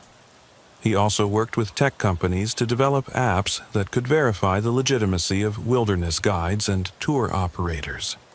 "I was lucky," Blackstone told reporters. "Sheriff Claiborne saved my life, but 17 others weren't so fortunate. If my experience can prevent even one person from falling into a similar trap, then something good will have come from this nightmare." The Superstition Mountain's reputation as a dangerous and mysterious place only grew after the Forrester case. But now there were new safety protocols. Guided tours required. Verification. Solo hikers were encouraged to use GPS trackers, and the old mine entrances were systematically mapped and sealed. Tom Rodriguez, the tracker who'd helped crack the case, became the official liaison between law enforcement and the hiking community. He developed a program to train hikers on danger signs and how to verify legitimate guides. The mountains aren't evil, Tom told a group of hikers during a safety seminar. But they're unforgiving, and they attract people who think isolation means they can live by their own rules. Stay alert, stay together, and always tell someone where you're going. 6 months after the arrest, Amos received a letter from Jacob Forrester. The medication and therapy in the psychiatric facility had brought some clarity to his mind. Sheriff Claiborne, the letter read, I remember them all now. Every person I killed. I remember their faces, their pleas, their families they told me about. The doctors say I was insane, that I couldn't fully understand what I was doing. But I understood enough. I knew I was taking lives. I justified it with lies, but part of me always knew. I'm writing to ask not for forgiveness. I don't deserve that, but to tell you where the others are, the ones you haven't found yet. I kept records hidden in the tunnels. 3rd chamber from the north entrance behind the quartz formation. 12 more names, 12 more families who deserve closure. I was the last of the Forrester Guardians. Let me at least be the one who finally tells the truth. The information led to the recovery of 12 more victims, some dating back to the 1970s. Each family was notified, each victim properly buried. The total count of the Forrester family's victims over generations was estimated at nearly 40 people. Amos stood once more at the sealed entrance to the mine system, watching as the final concrete barrier was put in place. The Apache Nation had reclaimed their sacred site. The victims had been found and returned to their families, and the Forrester legacy of violence had finally ended. Think it's over? Deputy Marcus Hoffman asked, standing beside him. This is, Amos replied, but these mountains have more secrets. They always have. As they drove away, Amos looked back at the Superstition Mountains, their peaks painted gold by the setting sun. Beautiful and deadly, they stood as they had for millions of years, indifferent to human ambition and madness. The Forrester mine was sealed, but other dangers lurked in those ancient rocks. Other mysteries waited to be discovered. The desert kept its secrets, sometimes for generations. But eventually, truth had a way of surfacing, like bones after a flash flood, demanding to be acknowledged, demanding justice. 1 year after Jacob Forrester's arrest, Sheriff Amos Claiborne was preparing for retirement. At 62, he'd given the badge everything he had, and the Forrester case had taken a toll that went beyond physical exhaustion. But the universe had one more twist waiting for him. The call came on a quiet Tuesday morning. A group of ASU geology students had been mapping the sealed mine entrances as part of a safety survey when their equipment detected something unusual: air movement from what should have been a completely sealed system. Sheriff, there's another entrance, Doctor, Patricia Wells from the geology department explained. One that's not on any of our maps, and it's been used recently. Amos met the team at a location 2 miles from the original Forrester mine complex. Hidden behind a natural rockfall was a narrow opening, barely wide enough for a person to squeeze through. Fresh scratches on the rocks and disturbed vegetation suggested someone had been using it within the past few weeks. This shouldn't exist, Tom Rodriguez said, studying the entrance. I've mapped every inch of these mountains. Deputy Marcus Hoffman had brought thermal imaging equipment. I'm reading a heat signature about 50 yards in, Sheriff. It's human-sized and moving. Amos felt his retirement slipping away. Set up a perimeter. Nobody goes in until we know what we're dealing with. They didn't have to wait long. 3 hours into their watch, a figure emerged from the opening. A woman, elderly, dressed in clothes that looked handmade from various fabrics. She saw the officers and tried to retreat, but there was nowhere to go. "Ma'am, I'm Sheriff Claiborne. We need you to come out slowly with your hands visible." The woman emerged fully, and Amos got his first clear look at her. She appeared to be in her 70s, with long gray hair and the kind of deep tan that came from years in the desert sun. Her eyes were sharp, intelligent, and deeply sad. "You're him," she said, her voice rusty from disuse. "The one who caught Jacob. Who are you?" "Martha Forrester, Jacob's aunt, Marcus's sister." She looked at the officers surrounding her. "I suppose it's time for the last secret to come out." At the station, Martha's story unfolded like something from another era. She'd been living in the tunnels for 40 years, hiding from the world and from her family's crimes. "I was 28 when I learned what my father and brother were doing," she explained, her weathered hands wrapped around a cup of coffee, her first in decades. "Killing hikers, perpetuating grandfather's lies. I tried to stop them, tried to go to the police, but my father, he locked me in the deep tunnels, said I was a traitor to the family, that I'd die down there as punishment." "You've been living in the mines for 40 years?" Amos asked, incredulous. "Not continuously." "I found another way out after a few months, but by then, everyone thought I was dead. My father had told everyone I'd run off to California. I couldn't prove what they'd done, had no evidence, and who'd believe someone who'd been living in tunnels? So, I became a ghost, living on the edges, watching. Watching what?" Martha's expression darkened. "Watching my brother raise Jacob in madness, watching them kill, recording everything in journals, hoping someday I'd have the courage to come forward. But I was a coward. Every person they killed I could have prevented if I'd just been brave enough to speak up." She directed them to her living space in the unmapped section of the mine, a surprisingly comfortable chamber she'd furnished with items salvaged or stolen over the decades. But it was her collection of journals that proved most valuable. 40 years of observations, meticulously documenting the Forrester family's crimes.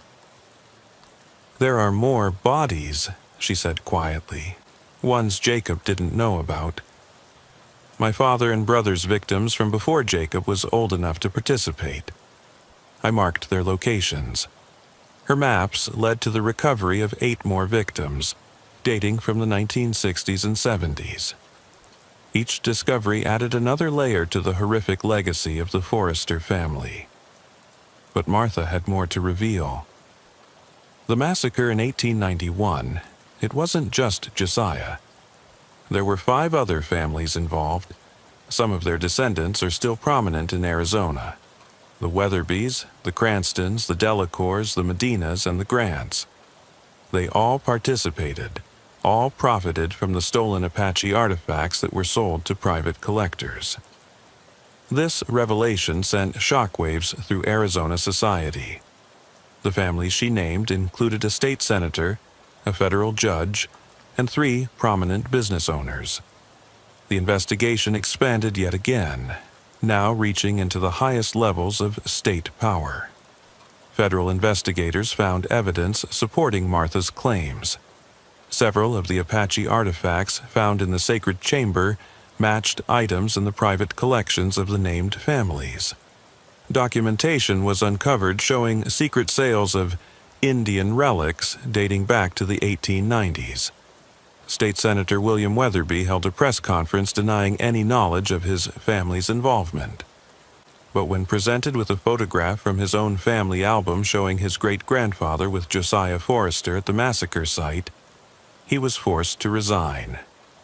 Judge Helen Cranston recused herself from all pending cases and announced her retirement. The Delacour family's construction empire faced boycotts and protests. The Medina family's ranch was revealed to be built on stolen Apache land. The Grants liquidated their assets and left the state entirely. Jacob Forrester, watching the news from his psychiatric facility, had another breakdown. "It wasn't just us," he kept repeating. "The whole foundation of this place is built on blood and lies." Martha Forrester was charged as an accessory after the fact for not reporting the crimes she'd witnessed. But given her circumstances, essentially held captive, threatened, and living in fear for decades, the prosecutor recommended probation and community service. At her sentencing, Martha addressed the court, "I've lived with the weight of my silence for 40 years. Every victim my family claimed I could have saved if I'd been braver. I'm not asking for forgiveness, just for the chance to spend whatever years I have left trying to make amends." She was sentenced to 5 years probation and 3,000 hours of community service, which she chose to fulfill by helping map the dangerous mine shafts throughout Arizona and working with the Apache Nation to document their oral histories. The Apache Nation used the evidence Martha provided to file federal lawsuits against the descendant families and the state of Arizona. The settlements, worth hundreds of millions of dollars, funded education and cultural preservation programs for the tribe. Elder Joseph Yazzie met with Martha privately. "You were a victim too," he told her, "trapped by your family's evil just as our ancestors were. Your speaking truth now, even so late, honors their memory." Jeremiah Blackstone, the hiker whose near death had started the unraveling of the conspiracy, wrote a book about his experience. All proceeds went to victims' families and Apache cultural programs. He met with Martha once, a meeting that both described as necessary but painful. "I hated you at first," Blackstone told her. "You could have prevented what happened to me, to all of us. But then I realized you were as much a prisoner as I was, just for longer." Sheriff Amos Claiborne finally retired 6 months after Martha's emergence. His last official act was overseeing the complete sealing of the Forrester mine complex with concrete and steel, ensuring no one could ever enter again. The Apache Nation performed a final ceremony, blessing the site and laying the spirits to rest. At his retirement ceremony, Amos reflected on the case that had defined the end of his career. "The Forrester case taught me that evil can be generational, passed down like a poisoned inheritance. But it also taught me that truth, no matter how deeply buried, eventually finds its way to the surface. And when it does, we have a choice: to face it with courage or let it fester in darkness." Tom Rodriguez took over the expanded safety program for the Superstition Mountains. Using Martha's detailed knowledge and maps, they identified and sealed dozens of dangerous abandoned mines. The death rate for hikers dropped by 60% in the first year. Deputy Marcus Hoffman was elected sheriff, promising to continue Amos's work of uncovering cold cases and bringing justice to forgotten victims. One of his first acts was establishing a cold case unit specifically for missing hikers and unexplained disappearances in wilderness areas. Martha Forrester spent her remaining years living in a small apartment in Phoenix, working tirelessly to document everything she knew about the crimes and the cover-ups. She testified in multiple trials, helped locate more victims, and became an unexpected advocate for mental health services for isolated communities. "Isolation breeds madness," she said in one of her final interviews. "My family lived in those mountains, in those tunnels, in their own minds. Each generation's delusions fed the next. If someone had intervened earlier, shown them reality, maybe none of this would have happened." She died peacefully in her sleep at age 76, having spent her last years trying to atone for decades of silence. Her journals were donated to the Arizona Historical Society, a permanent record of how lies and violence can perpetuate through generations when good people stay silent. Jacob Forrester outlived his aunt by only 3 months.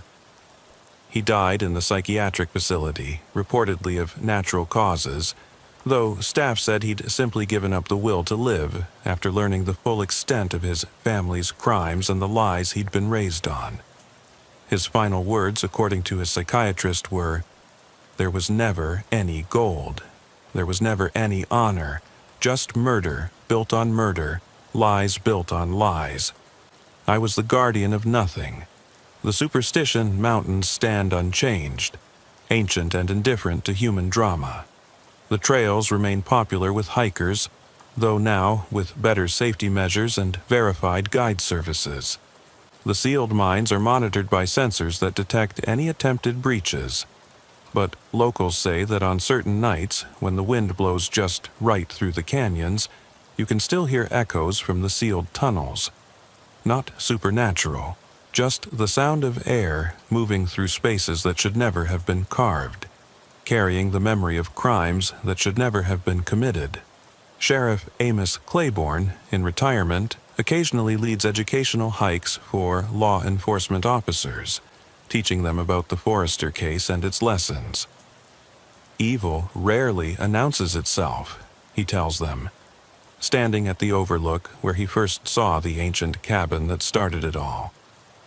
It hides behind familiar faces, family traditions, and false narratives. Our job is to dig past the lies, no matter how deep they're buried, and bring truth to light, because in the end, truth is the only thing that sets anyone free. The last Forrester secret had been revealed.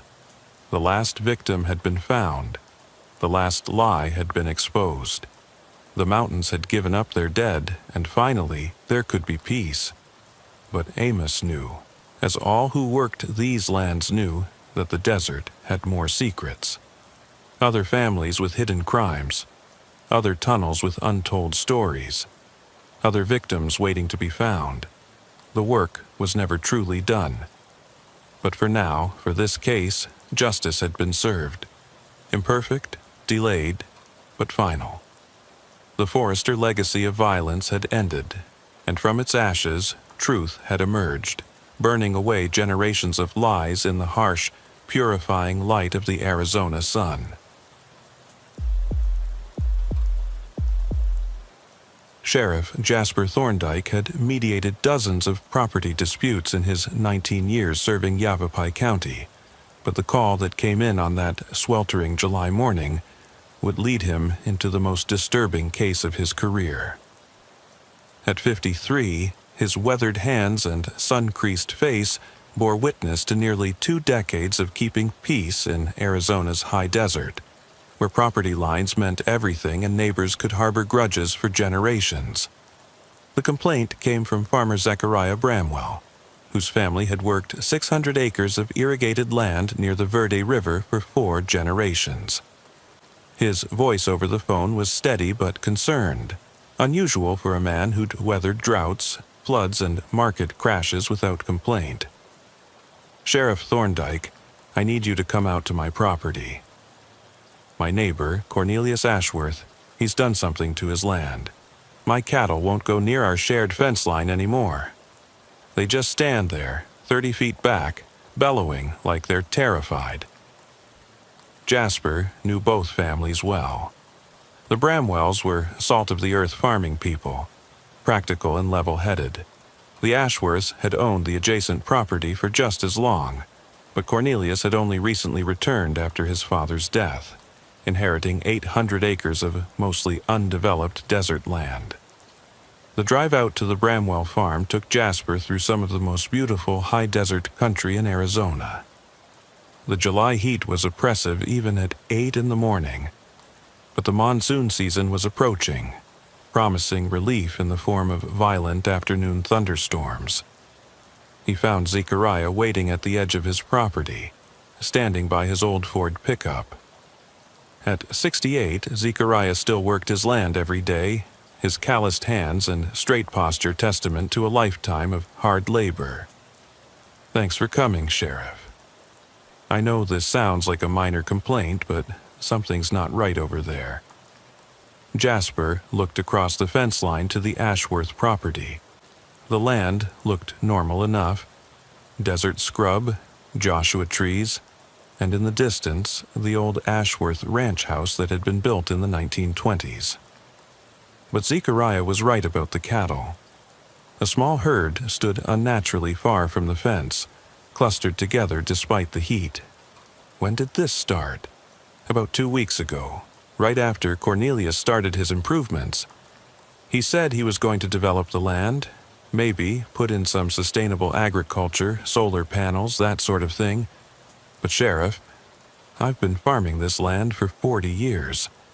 I know every sound, every smell. What's coming from his property ain't natural. What exactly are you sensing? Zechariah struggled to find words. At night, there's sounds. Not machinery, not animals. It's like singing, but not quite. And the smell when the wind shifts, it's sweet and rotten at the same time, like overripe fruit mixed with something dead. They walked along the fence line, and Jasper noticed something odd. Every 50 feet or so, Cornelius had installed what looked like irrigation pipes, but they were pointed horizontally toward the Bramwell property rather than down at the ground. Those are new, Zechariah said. Put them in last week. Told me they were for a misting system for his crops, but Sheriff, he ain't planted nothing. A distant sound made them both turn. Someone was approaching on an ATV from the Ashworth property. As the vehicle got closer, Jasper recognized Cornelius Ashworth, though he'd changed significantly since Jasper had last seen him at his father's funeral 6 months ago. Once a robust man in his 50s, Cornelius had lost considerable weight. His clothes hung loose on his frame, and his skin had an unhealthy grayish pallor despite the desert sun. But it was his eyes that disturbed Jasper most. They were bright, almost feverish, with the intensity of someone who'd been awake for days. Sheriff Thorndyke, Mr. Bramwell, Cornelius said, his voice hoarse. I suppose you're here about the cattle. Zechariah's concerned about some unusual activity on your property, Cornelius. Cornelius smiled, an expression that didn't reach his eyes. I'm conducting agricultural experiments, completely legal. I have all the permits from the county. What kind of experiments require those? Jasper pointed to the horizontal pipes. Pheromone dispersal. I'm testing natural methods to keep pests away from crops. The cattle are responding to the scent markers. They'll adjust in a few weeks. It was a plausible explanation, but something in Cornelius's manner set off Jasper's instincts. The man kept glancing back toward his property, as if worried about leaving it unattended. Mind if I take a look at these permits? Jasper asked. They're at the house. You're welcome to stop by tomorrow during business hours. Now, if you'll excuse me, I have time-sensitive work to attend to. As Cornelius drove away, Jasper noticed something that made his blood run cold. There, the ranch house looked normal from the outside, but the moment they entered, they were hit by that smell Zechariah had described, sickeningly sweet, with an undertone of decay.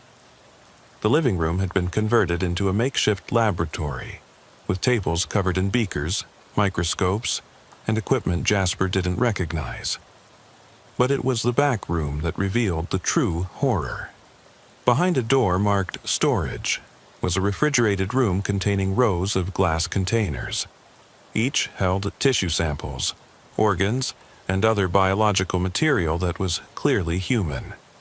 Labels on the containers bore dates and what appeared to be initials. What the hell is this? Deputy Pike demanded, her hand on her weapon. Cornelius's demeanor shifted from indignant to eerily calm. Specimens. For my research. Human specimens? Where did these come from? Volunteers, people who understood the importance of my work. Where are these volunteers now? Cornelius smiled that unsettling smile again. They've contributed all they could to science. Jasper arrested him on the spot for suspicion of murder. But Cornelius seemed unconcerned, almost amused. As they were taking him to the patrol car, he said something that chilled Jasper to the bone. "You think you're stopping me, but the work is already done. The seeds are planted. In a few days, you'll understand. Everyone will understand." A thorough search of the property revealed horrors beyond imagination. In an old barn, they found 3 shallow graves containing the remains of the missing persons. But these weren't simple murders.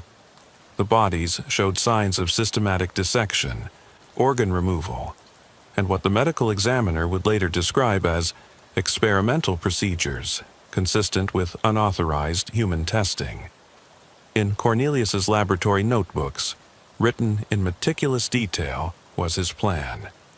He'd been developing what he called a biological deterrent system, essentially a weaponized pheromone that would cause intense fear and eventual organ failure in any mammal exposed to it for extended periods. His target had been specific: the Bramwell family. Deeper investigation revealed that Cornelius believed the Bramwells had stolen water rights from his family decades ago. Rights that had cost the Ashworths millions in potential agricultural development. His father had let it go, but Cornelius had nursed the grudge, planning his revenge while working in pharmaceutical research. He was going to poison them, Deputy Marcus said, reading through the notebooks. Slowly, through airborne chemicals that would look like natural illness. The cattle were just the test run, but there was more. The final entries in Cornelius's journal suggested he'd already implemented part of his plan. Those horizontal pipes weren't just pointing at the Bramwell property. They were connected to an underground dispersal system that ran beneath both properties. "Get everyone evacuated now," Jasper ordered. "The Bramwell family, their workers, everyone within a mile radius." As evacuation began, they discovered that Cornelius had installed the underground system weeks ago, during the night, using his knowledge of the property lines and old surveys to place the pipes exactly where they needed to be. The system was timer-activated, set to release its contents in stages. The evacuation of the Bramwell farm proceeded with urgent efficiency. Zechariah, his wife Ruth, their 3 adult children, and 7 farm workers were moved to temporary housing in Prescott. The cattle were transported to a neighboring ranch 20 miles away. But even as they worked, Jasper knew they were racing against an unknown clock. Cornelius Ashworth sat in the interrogation room at the county jail, completely calm despite facing multiple murder charges. His attorney, a high-priced lawyer from Phoenix named Gregory Steinberg, had advised him to remain silent, but Cornelius seemed eager to talk. "You don't understand the elegance of it," Cornelius said, his eyes bright with fanatic fervor. "Targeted biological warfare at the molecular level. The compounds I developed bond with specific genetic markers. I could eliminate an entire family line while leaving everyone else unharmed. You murdered 3 innocent people to test your poison," Jasper said flatly. "Sacrifices for science. Those men were drifters, contributing nothing to society. Their deaths served a greater purpose." Cornelius leaned forward. "The Bramwells destroyed my family. My grandfather had legal water rights from 1923, but the Bramwells bribed a judge in 1962 to transfer them. My father spent his entire inheritance fighting it in court and lost. We had to sell half our land to pay legal fees. So you decided to commit genocide?" "Justice," Cornelius corrected. "Delayed, but inevitable." The interrogation was interrupted by Deputy Eleanor Pike. "Sheriff, we have a problem." The hazmat team found something. The hazmat team, brought in from Phoenix, had been examining the underground dispersal system. What they'd discovered was worse than anyone had imagined. The system wasn't just under the Ashworth and Bramwell properties. It extended for miles, following the old irrigation channels that dated back to the 1920s. He's been at this for months, the team leader, Captain Roberto Sanchez, explained. This isn't just about the Bramwells. The system could contaminate the entire Verde River watershed. We're talking about potential exposure for thousands of people. Can you stop it? We're trying to trace all the pipes, but it's extensive. And Sheriff, we found something else. There are timer mechanisms at various points, all set to release at different times over the next 72 hours. If we miss even one. Jasper returned to Cornelius with new urgency. Tell us how to disable the system. Innocent people will die. Cornelius smiled. Innocent? Nobody in this county is innocent. The Weatherbys took native land, the Johnsons polluted the groundwater with their mining. The Prescotts destroyed entire ecosystems with their developments. They all deserve judgment. Including children? There are 3 schools in the potential contamination zone. For the first time, Cornelius's composure cracked slightly. The compounds are designed for specific genetic markers. Children weren't part of the plan. Your plan is flawed, Cornelius. Biological weapons don't discriminate as precisely as you think. Attorney Steinberg intervened. My client will provide information on disabling the system in exchange for certain considerations. He's facing multiple murder charges. There's no deal that takes that off the table. But the death penalty could be, Steinberg suggested. While the lawyers negotiated, Deputy Marcus made a discovery that changed everything. Going through Cornelius's computer files, he found correspondence dating back 2 years with someone identified only as the architect. The messages revealed that Cornelius wasn't working alone. The architect had provided funding, technical specifications, and most disturbingly, a list of target families throughout Arizona. The Bramwells were just the beginning. This is bigger than one man's revenge, Marcus told Jasper. Someone's using Cornelius as a weapon against specific families. Look at this list. They all have one thing in common. They own water rights. Water rights in Arizona were more valuable than gold, determining who could farm, who could develop, and who controlled the state's most precious resource. Someone was trying to eliminate water rights holders to consolidate control. Jasper confronted Cornelius with the evidence. Who is the architect? Cornelius's face went pale. I don't know. I never met them in person. Everything was done through encrypted messages and cryptocurrency payments. You were being used. No! We had aligned interests. They provided resources. I provided expertise. It was a partnership. They were using you to commit murders while they stayed hidden. You're the fall guy, Cornelius.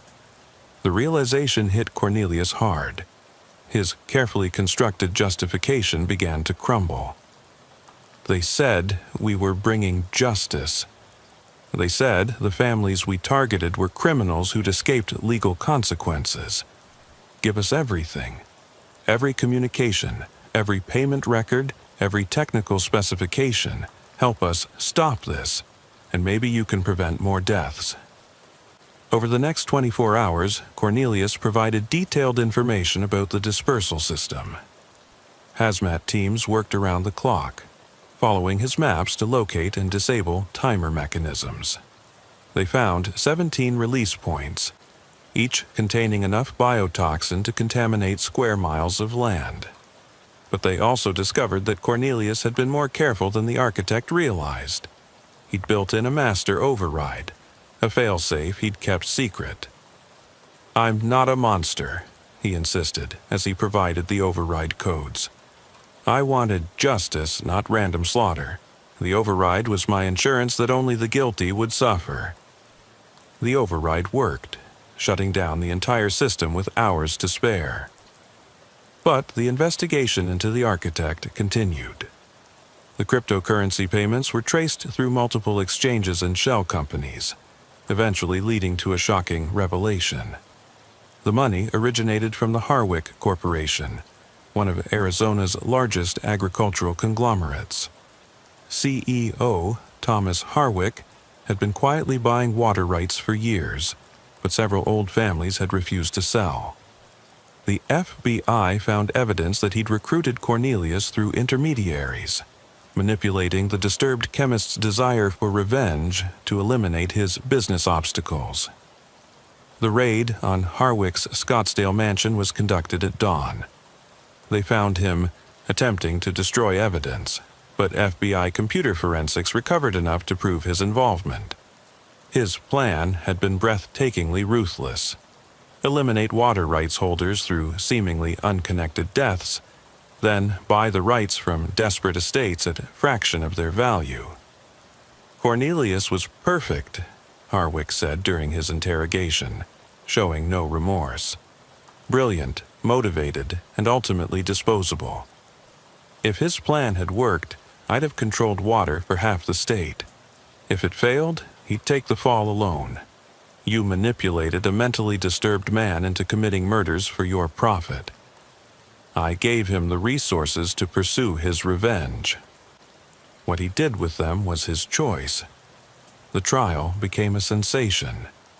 Cornelius Ashworth was found guilty of 3 counts of murder and attempted mass murder, but his cooperation and clear mental illness resulted in life imprisonment rather than death. He was sent to a secure psychiatric facility where he could receive treatment. Thomas Harwick was convicted of conspiracy to commit murder, terrorism, and racketeering.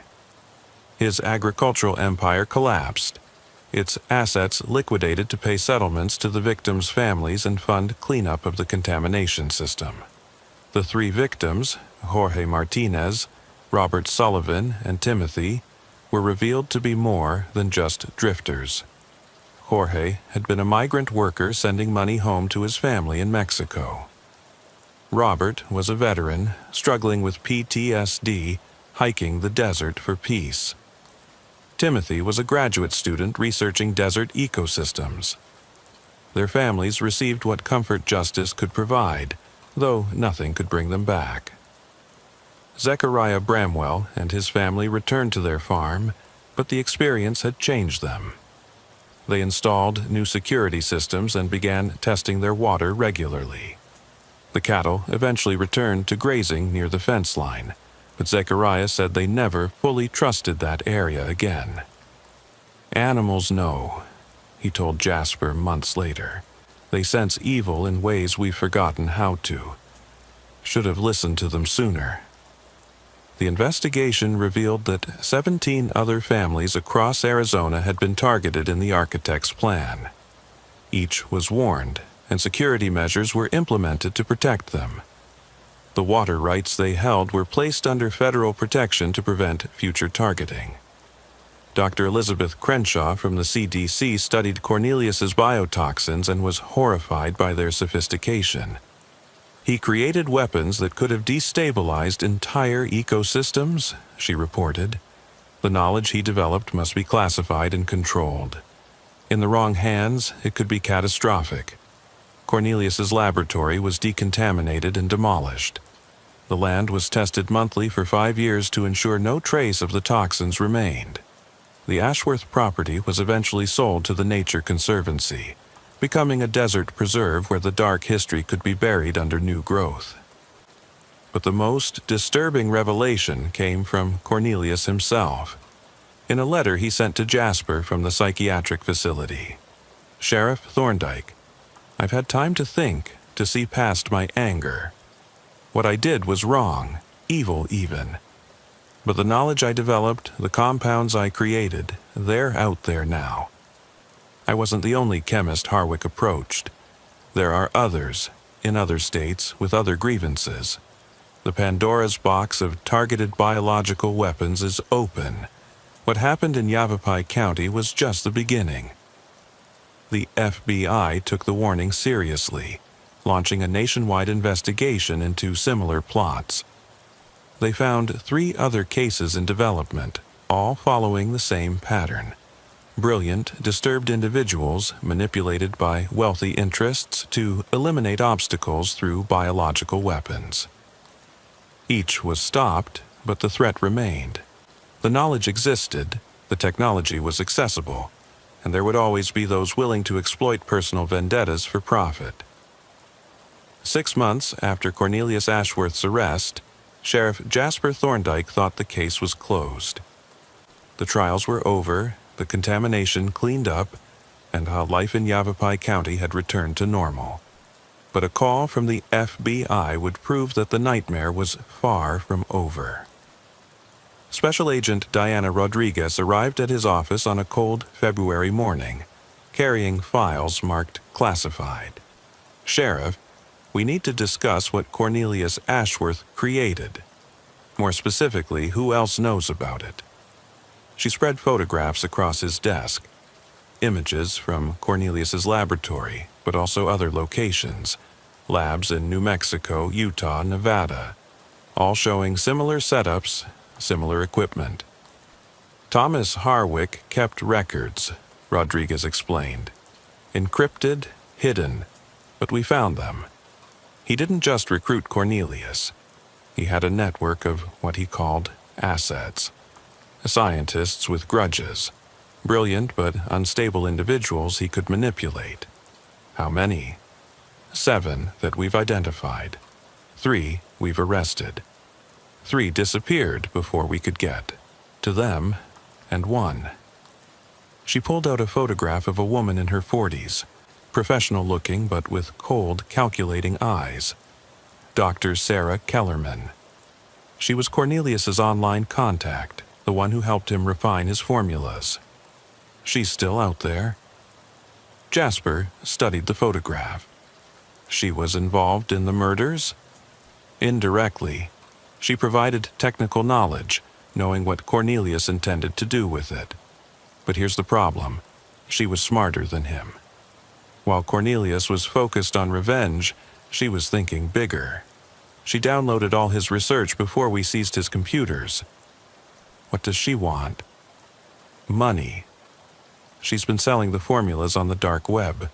3 buyers so far that we know of, all overseas. But last week she made contact with someone local. Rodriguez showed him intercepted communications.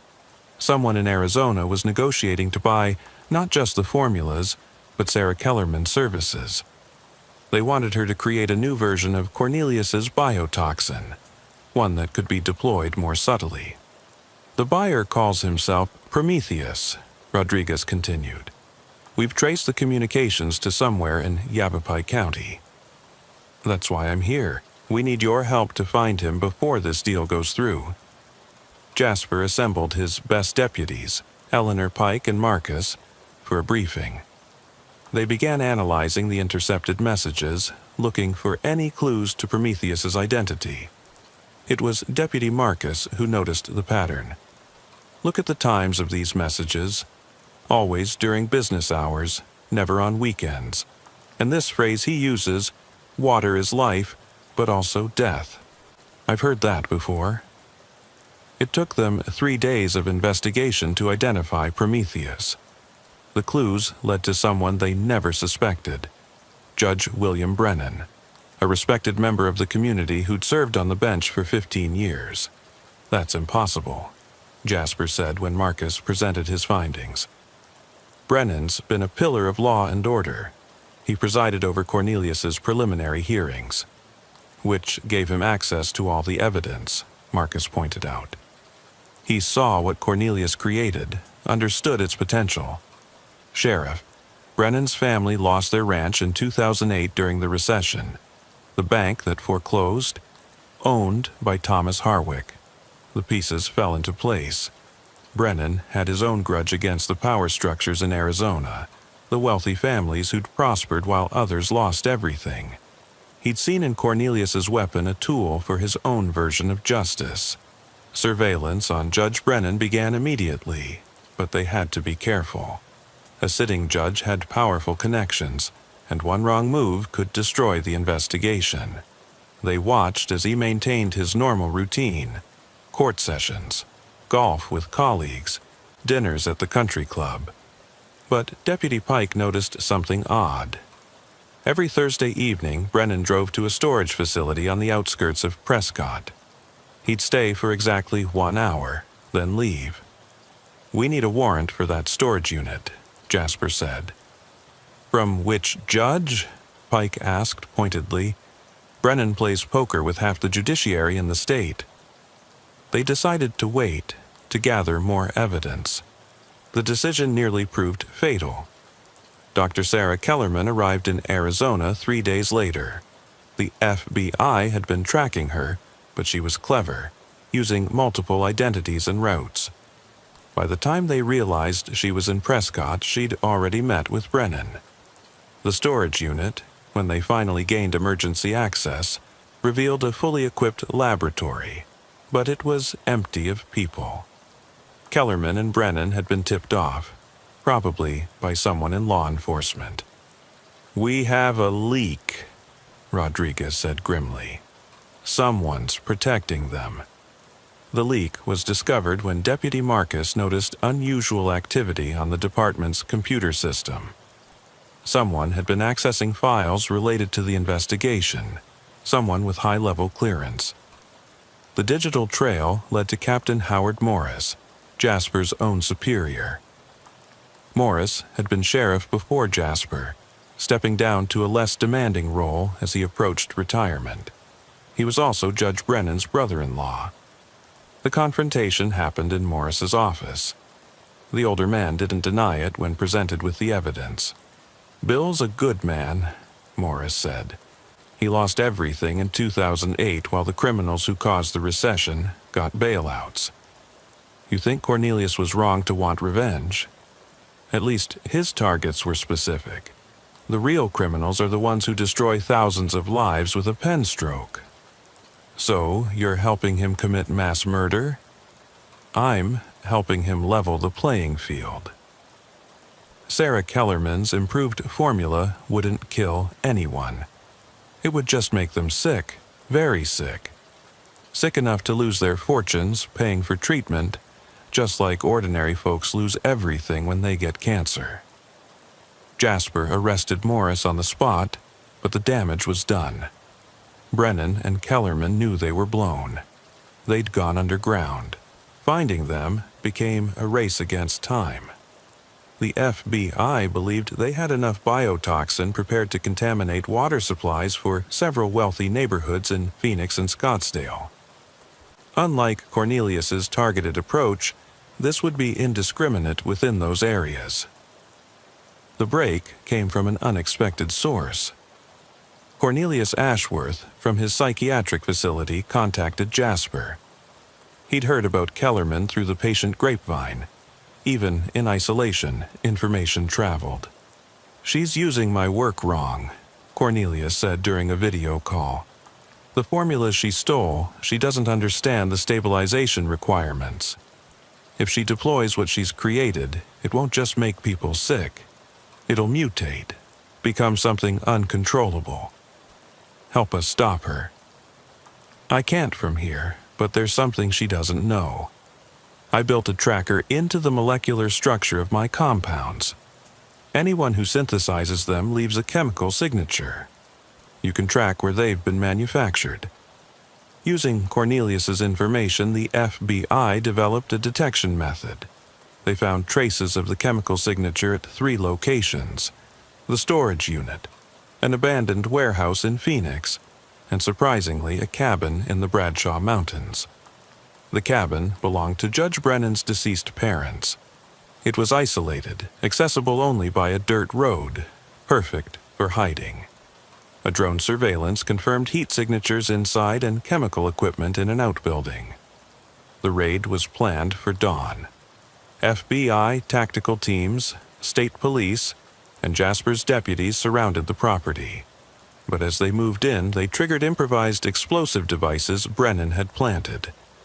3 officers were injured, though none fatally. In the chaos, Kellerman tried to release the biotoxin through an aerosol system. Deputy Eleanor Pike, wearing hazmat gear, managed to shoot the dispersal mechanism before it fully activated. Only a small amount was released, contained within the cabin. Judge Brennan was captured trying to escape through the woods, but Sarah Kellerman had a different plan. She'd ingested a concentrated dose of her own biotoxin, choosing suicide over capture. "You don't understand," she gasped as EMTS tried to save her. This was just the beginning. The knowledge is out there now. Others will perfect it. The age of biological revenge has begun. She died en route to the hospital, her body ravaged by the very weapon she'd created. Judge William Brennan's arrest sent shockwaves through Arizona's legal system. A sitting judge planning biological terrorism was unprecedented. His trial revealed the depth of his hatred for the financial systems that had destroyed his family's legacy. "They took everything," he said during his allocution. "My family's ranch, built over 3 generations, gone because of predatory lending and rigged markets. The law I swore to uphold protected them, not us. I wanted them to feel what it's like to lose everything to a poison you can't see coming." He was sentenced to life without parole in federal prison. Captain Morris received 25 years for his role in the conspiracy. The cleanup of the cabin took months. The biotoxin Kellerman had created was indeed unstable, as Cornelius had warned. It had to be neutralized with extreme care to prevent mutation and spread. But the most disturbing discovery came from Kellerman's encrypted files, recovered from her laptop. She'd been in contact with 12 other buyers worldwide. Each had received partial formulas, not enough to create the weapon alone, but if they collaborated. "It's like she turned biological warfare into a jigsaw puzzle," Agent Rodriguez explained. "Each buyer has pieces.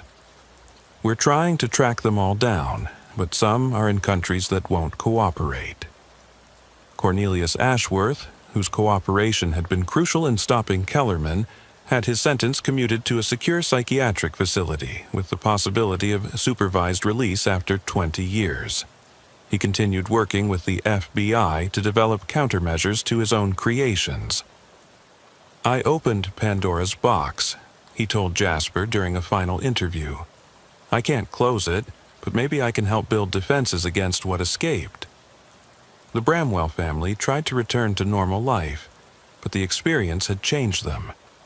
Zechariah installed sophisticated air and water monitoring systems on his property. His children took self-defense classes and learned to recognize signs of chemical contamination. "We were targeted because of a grudge from 60 years ago," Zechariah reflected. "How many other old conflicts are out there, waiting for someone smart and crazy enough to act on them?" Sheriff Jasper Thorndike implemented new protocols for the department: regular inspections of industrial chemical purchases, monitoring of laboratory equipment sales, and closer coordination with federal agencies.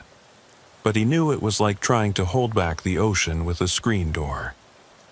3 months after Brennan's conviction, Kellerman was found dead in a car accident that wasn't accidental. A dark web broker who'd facilitated sales was poisoned in federal custody. Judge Brennan survived an attack in prison only because his cellmate, a former Army medic, recognized the symptoms of poisoning and got help in time. Brennan, shaken by his near-death experience, finally revealed everything he knew. Kellerman had a partner, someone she only referred to as the inheritor. They were supposed to be the ultimate buyer, the one who would get the complete formula once she'd tested all the components through other sales. Who are they? I don't know, but Kellerman was terrified of them. She said they had resources beyond anything we could imagine. Government connections, unlimited funding, and a vision for using the biotoxin that made our plans look like child's play. The hunt for the inheritor consumed law enforcement resources across multiple agencies. Every lead dead-ended, every trail went cold. Whoever they were, they operated with a level of sophistication that suggested state-level backing or massive corporate resources. Then, Zechariah Bramwell made a discovery that broke the case open. While renovating his barn, he found surveillance equipment that had been hidden in the walls, not recently, but decades ago, based on the technology. This has been here since the 60s, the FBI tech specialist confirmed. Someone's been watching your family for over 50 years. Similar equipment was found in the ruins of the Ashworth House, in Judge Brennan's former home, even in the courthouse. All of it traced back to a single source, Pinnacle Agricultural Holdings, a subsidiary of a multinational corporation called Prometheus Industries. The CEO of Prometheus Industries was a man named Victor Harwick, Thomas Harwick's older brother. While Thomas had built his agricultural empire through traditional corruption and crime, Victor had taken a different path, using advanced technology and long-term planning to manipulate entire communities. "We've been watching Yavapai County since 1961, Victor Harwick said when finally arrested at his estate in Switzerland and extradited. He showed no emotion, treating his interrogation like a board meeting. It was selected as a test environment for social manipulation experiments, isolated enough to control variables but connected enough to matter. You've been experimenting on American citizens for 60 years? Not experimenting. Preparing. Climate change, resource scarcity, overpopulation, they all lead to the same conclusion. Humanity needs to be cooled, but selectively. The biotoxin Cornelius developed was just one tool we were evaluating. The investigation revealed the horrifying scope of Prometheus Industries' activities. They had similar test communities in 12 countries, each being manipulated and monitored to develop various forms of population control. The water rights disputes, the family feuds, even some of the seemingly random violence, all had been orchestrated or influenced by Prometheus. Cornelius thought he was acting on his own rage, Victor continued. But we'd been feeding him information, stoking his paranoia through seemingly random encounters, online forums we controlled, even through his pharmaceutical colleagues who were our assets. His father's story about the Bramwell theft? We planted those documents for Samuel to find. You created a killer. We revealed one.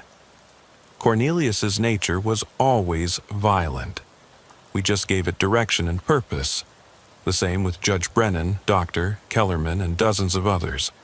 Find the damaged individuals, give them means and motive, then study the results. The trial of Victor Harwick and the dismantling of Prometheus Industries became one of the largest legal proceedings in U.S. history. The conspiracy reached into government agencies, universities, and corporations worldwide. Over 300 individuals were eventually arrested or indicted, but the damage was done.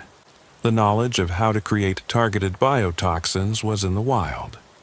The techniques for long-term social manipulation had been perfected and documented. Even with Prometheus Industries destroyed, their legacy would persist. Sheriff Jasper Thorndike testified for days, detailing how his community had been used as a petri dish for testing weapons of mass murder. The residents of Yavapai County filed a class-action lawsuit that would eventually result in billions in settlements, though no amount of money could undo the psychological damage of learning their lives had been manipulated for generations. Zechariah Bramwell took it particularly hard. Every fight with the Ashworths, every business decision, every loss, how much of it was real and how much was them pulling our strings? You made your own choices, Jasper told him. They may have influenced circumstances, but your responses, your values, your love for your family, that was all real. You stopped one small part of a vast machine. Be proud of that. But know that the machine continues to turn. The true inheritors. Jasper gave the hard drive to the FBI, But as predicted, its revelations led nowhere concrete. The trails were too old, the connections too vague, the implications too vast for any government to fully acknowledge or address. He retired a month later, moving to a small cabin in Montana, far from Arizona, far from the memories of how his community had been violated. But he kept copies of everything: documents, evidence, testimonies. Someone needed to remember the truth, even if justice remained incomplete. Deputy Eleanor Pike became the new sheriff, inheriting a county traumatized by revelations of generational manipulation. She implemented new policies, new safeguards, but everyone knew they were essentially meaningless against forces that operated on such a scale. The Bramwell farm continued to operate, but Zechariah installed underground bunkers, air filtration systems, and water purification that could handle any contamination. He'd learned that paranoia wasn't mental illness when they really were out to get you. Judge Brennan died in prison 2 years into his sentence, officially from heart failure, though many suspected he'd finally been successfully poisoned. Captain Morris served his time in silence, never revealing if he knew more about the larger conspiracy. The Ashworth property was eventually purchased by a conservation group and turned into a memorial park for the victims of the biotoxin experiments. A plaque at the entrance read, "In memory of those who died for the ambitions of others, and in warning to those who would use science for evil." But in the end, it was Cornelius Ashworth who had the last word. In his personal effects, returned to the state after his death, was one final journal entry. "They think they created me, molded me, used me. But I knew, I always knew. Every whisper they planted, every document they forged, every manipulation they attempted. I saw through it all. I chose to develop the biotoxin not because they manipulated me into it, but because I wanted to see if I could.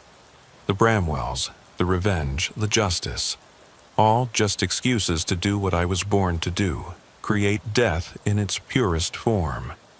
The only difference between me and the inheritors is that I'm honest about what I am.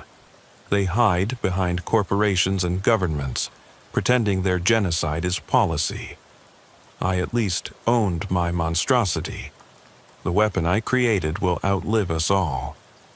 In 100 years, when the waters have risen and the crops have failed, when billions fight over scraps, someone will remember my formulas and use them.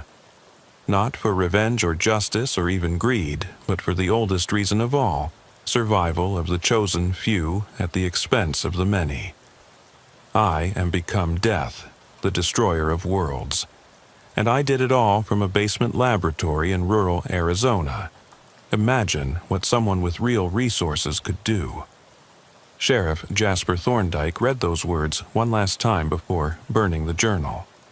Some truths were too dangerous to preserve. But as he watched the pages turn to ash, he knew Cornelius was right. The knowledge was out there, waiting. The next Cornelius, the next Kellerman, the next inheritor, they were already at work somewhere, perfecting what had been started in Yavapai County.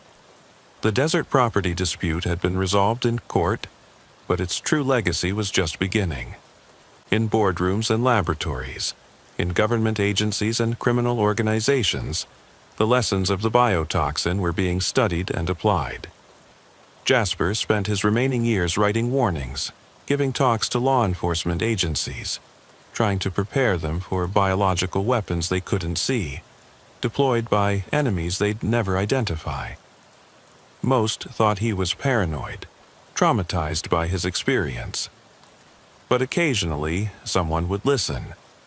Someone would implement new detection systems or investigation protocols. Small victories against an enemy that operated on a scale beyond any one person's ability to fight. As he wrote in his final report before retirement, evil evolves. It adapts to our defenses, finds new ways to manifest. What happened in Yavapai County was not an ending but a beginning. The age of targeted biological warfare has arrived. The only question is whether humanity will survive its own ingenuity. The desert remembers everything. Every drop of blood, every buried secret, every ambitious plan that used its isolation as cover. The Ashworth property stands empty now. The Bramwell farm continues its eternal cycle of planting and harvest, and life goes on. But beneath the surface, in boardrooms and laboratories around the world, the true inheritors of Cornelius Ashworth's legacy continue their work, preparing for a future where death can be delivered with surgical precision to anyone, anywhere, for any reason. The property dispute is over. The war for humanity's future has just begun. Sheriff Nathaniel Blackburn stood at the entrance of the abandoned chapel, 20 miles northeast of Wickenburg, as the morning sun painted the desert in shades of gold and crimson. At 59, his gray beard and weathered face spoke of decades patrolling Maricopa County's vast wilderness areas. But nothing in his 24 years of law enforcement had prepared him for what lay inside the old Spanish mission. The call had come at 5:47 a.m. from a pair of photographers who'd been shooting sunrise landscapes. They'd sought shelter from a sudden dust storm in what they thought was an empty historical site. What they found instead sent them running back to their car, hands shaking too badly to immediately call 911. Deputy Rachel Winters, 32 and sharp as a tack, was already processing the exterior. No fresh tire tracks except the photographer's vehicle, Sheriff. Whoever did this either walked in or their tracks were covered by last night's storm. The chapel, built in 1847 by Spanish missionaries, had been abandoned since the 1920s. Local historians occasionally visited, as did urban explorers and photographers drawn to its crumbling adobe walls and faded frescoes. But mostly, it stood alone in the desert, slowly returning to dust. Nathaniel stepped through the heavy wooden doors, their ancient hinges groaning in protest. The smell hit him first, copper and decay, mixed with something else, something chemical that made his eyes water. As his vision adjusted to the dim interior, illuminated only by shafts of sunlight through holes in the roof, he saw them. 3 bodies, arranged with precise deliberation in front of the altar. They were seated in chairs that must have been brought here for this purpose. The chapel's original pews had long since rotted away. Each victim's hands were folded in prayer, held in place by wire. Their heads were bowed, faces obscured, but the amount of blood pooling beneath them told its own story. Jesus Christ, Deputy Winters breathed behind him. Get the state police and FBI on the line, Nathaniel ordered. Full forensics team, and nobody else comes in here until they arrive. As Winters made the calls, Nathaniel carefully approached the bodies, documenting everything with his phone camera. The victims appeared to be men, all middle-aged to elderly based on their clothing and builds. They'd been dead for at least several days, maybe a week, based on the level of decomposition. But it was what he found at their feet that made his blood run cold. 3 leather journals, each placed precisely in front of a victim, each soaked in blood but still partially readable. He photographed them without touching, zooming in on the visible pages. The writing was in different hands. These were the victim's own journals, and from what he could read, they were confessions. The first journal's visible page read, "Forgive me for what I did to my partners. Stole everything from the company accounts. Henderson, Morrison, and Vasquez trusted me, and I destroyed them. $3 million, 3 ruined lives. They all committed suicide because of what I did. Phoenix, 1998 to 2001. The second, burned down their businesses because they were competition. 7 buildings, 12 families destroyed, made it look like electrical failures, accidents. Fire Marshal Williams helped cover it up for a cut. The Garcias died in the third fire. I knew they lived above their restaurant, knew they'd never escape in time. The third was mostly obscured by blood, but he could make out. Contaminated the water supply at the mine, saved the company millions in cleanup costs. 37 workers got cancer. 23 are dead now. I have all their names memorized. They haunt me. Nathaniel stepped back, his mind racing. These weren't random victims. Someone had specifically targeted these men for their crimes, brought them here, and executed them in this theatrical manner. This was vigilante justice dressed up as religious judgment. The forensics team arrived within 2 hours, led by Dr. Patricia Huang from Phoenix. As they processed the scene, more disturbing details emerged. The victims had been killed elsewhere and transported here post-mortem. The blood patterns suggested they'd been tortured before death, systematically, professionally. Each victim died differently, Dr. Huang reported. One from exsanguination, one from poison, one from strangulation. But all three were tortured first. Whoever did this wanted them to suffer, but also wanted them to confess. See these marks on their arms? Injection sites? I'm betting we'll find they were drugged with something to make them compliant, maybe even truthful. The victims were identified by evening. Harold Morrison, 68, former CFO of Sunrise Development Corporation, which had collapsed in 2001 after massive embezzlement was discovered, though Morrison had never been charged due to lack of evidence. Frank Calabrese, 72, retired businessman who'd owned a string of retail stores in the 1990s. Several competitors had lost everything in suspicious fires during that period. And Benjamin Cross, 64, former safety inspector for Coronado Mining Company, which had paid out hundreds of millions in cancer settlements, though no individual was ever held responsible. 3 men who escaped justice, Deputy Winters observed. Someone decided to correct that. The investigation expanded rapidly. The FBI took over, given the interstate implications, but Nathaniel remained involved as the local authority. Agent Marcus Stone, a behavioral analyst from Quantico, arrived to profile the killer. "This is highly organized," Stone said, reviewing the evidence. The killer spent months, maybe years, researching these victims. They knew their crimes, had evidence of guilt, and chose this specific location for its symbolism. An abandoned chapel, a place of judgment, now itself judged and found wanting. The journals were carefully preserved and analyzed. They contained detailed confessions, written in the victim's own hands. Morrison admitted to embezzling over $3 million, destroying his partner's lives. Calabrese confessed to 7 counts of arson, resulting in 2 deaths.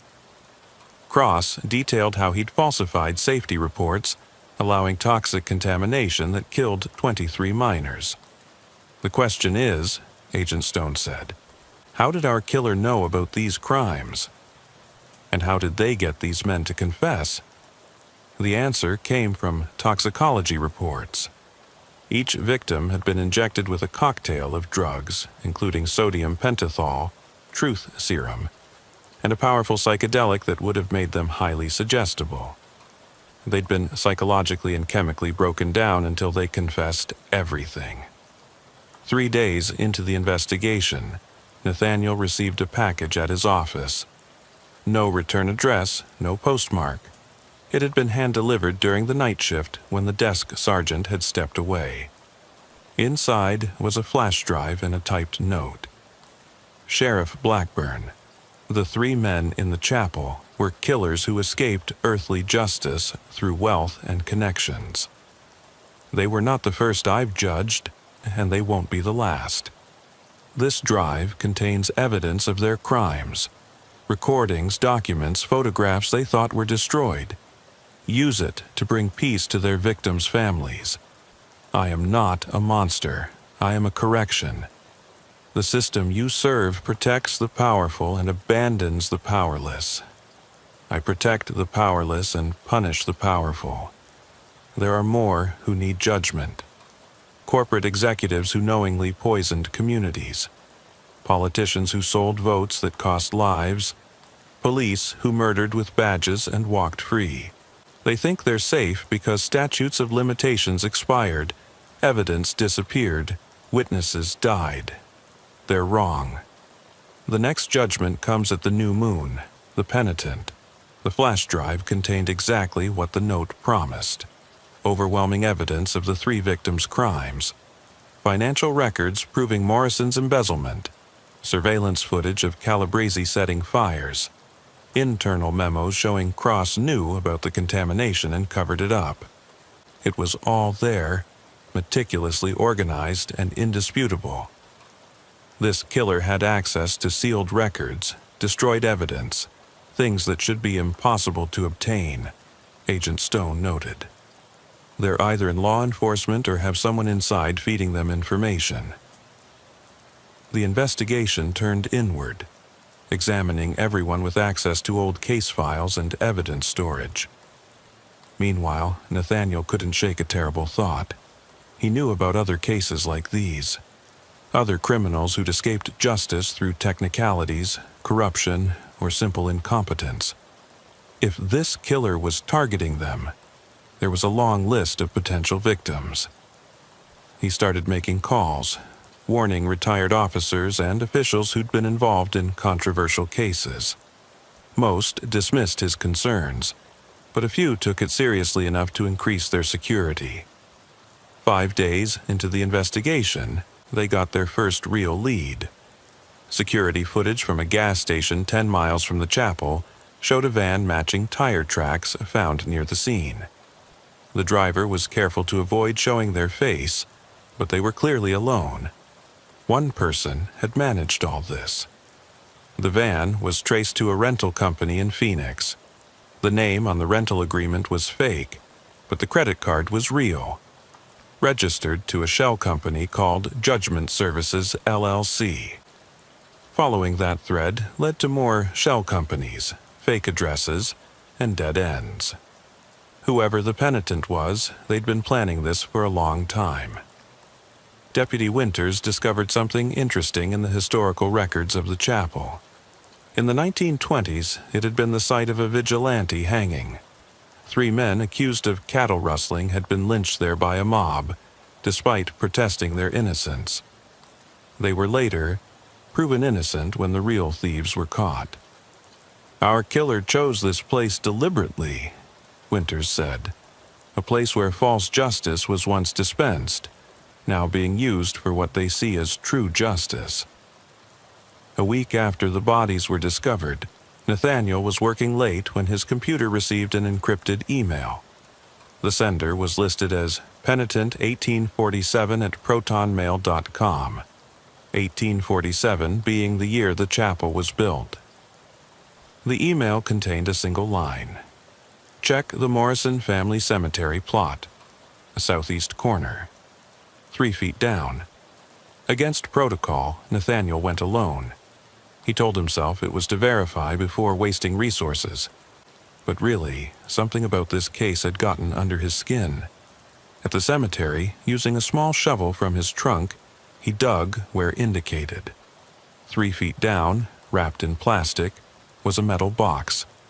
Inside were photographs and documents dating back to 2001. They showed Harold Morrison meeting with a man Nathaniel recognized, Judge William Brennan, who dismissed the embezzlement case against Morrison for lack of evidence. The photos showed Brennan taking an envelope clearly full of cash. There was also a USB drive containing audio recordings of Morrison and Brennan discussing the bribe, planning how to make the evidence disappear, laughing about how Morrison's partners had gotten what they deserved for trying to push him out of the company. Judge Brennan had died of a heart attack 3 years ago. But this evidence would have destroyed his legacy and implicated others still living who'd helped cover up the crime. Nathaniel sat in his car outside the cemetery, wrestling with what to do. The evidence was obtained illegally. It couldn't be used in court, but it proved the penitent's point. The system had failed. Morrison had bought his freedom while his victim suffered. His phone buzzed. Another encrypted email. "You see it now, don't you, Sheriff?" How deep the rot goes. Brennan was one of 12 judges in Arizona taking bribes. I have evidence on all of them. Some are retired, some still sit on the bench. What does your law do about that? Nathaniel typed back, "The law isn't perfect, but vigilante justice isn't the answer." The response came quickly. 3 of Morrison's partners killed themselves because of what he did. The Garcia's daughter grew up without parents because of Calabrese. 23 families lost fathers, husbands, brothers to Cross's greed. Where was the law for them? Let me help you do this right. Turn yourself in. Provide the evidence legally. We can get justice through the system. The system is the problem, Sheriff. But I'll give you a chance to prove me wrong. Judge Patricia Hansen, currently presiding over the Sanders murder trial. She's taken $200,000 to ensure acquittal. The payment went through her husband's consulting firm yesterday. Stop her, and I'll consider your way. Nathaniel's blood ran cold. The Sanders trial was high profile. A wealthy developer accused of killing his business partner. If Judge Hansen was corrupt, he spent the rest of the night investigating quietly. By morning, he'd found enough suspicious activity around Judge Hansen's husband's accounts to warrant a deeper look. He brought it to the FBI, who discovered the bribery attempt was real, but it was also a sting operation. Judge Hansen had reported the bribe attempt and was working with federal agents to catch whoever was behind it. The penitent had been testing him, but the test had revealed something else. There really were people trying to corrupt the system, even if this particular judge hadn't fallen for it. 2 weeks after the chapel murders, the new moon arrived. Nathaniel had extra patrols out, warnings issued to potential targets, everyone on high alert. But the penitent was smarter than that. The bodies were found in 3 different locations across Arizona, all discovered within the same hour. Each victim was positioned identically, kneeling, hands bound in prayer, a confession pinned to their chest. The first was in Tucson. Robert Henley, former pharmaceutical executive who'd knowingly sold contaminated drugs that killed 43 people. His confession detailed how he'd hidden test results and bribed FDA officials. The second in Flagstaff, Maria Santos, former city councilwoman who'd taken kickbacks to approve a toxic waste dump that poisoned groundwater for 3 neighborhoods. Her confession named every official she'd paid off. The third in Yuma, Detective Carl Morrison, no relation to Harold, who'd planted evidence to convict innocent people while letting the guilty go free for payment. His confession included 37 cases he'd corrupted. All 3 had been grabbed from their homes, despite security measures, drugged and tortured into confessing, then executed and displayed. The coordination required was staggering. The penitent had to have help, or be multiple people, or possess resources beyond what they'd assumed. Agent Stone revised his profile. This isn't a lone vigilante. This is an organization, trained, funded, and dedicated to their cause. They have medical knowledge for the drugs, legal knowledge to identify targets, technical skills to avoid detection, and the philosophical conviction to see it through. The media had gotten hold of the story by now. The penitent killer was front-page news.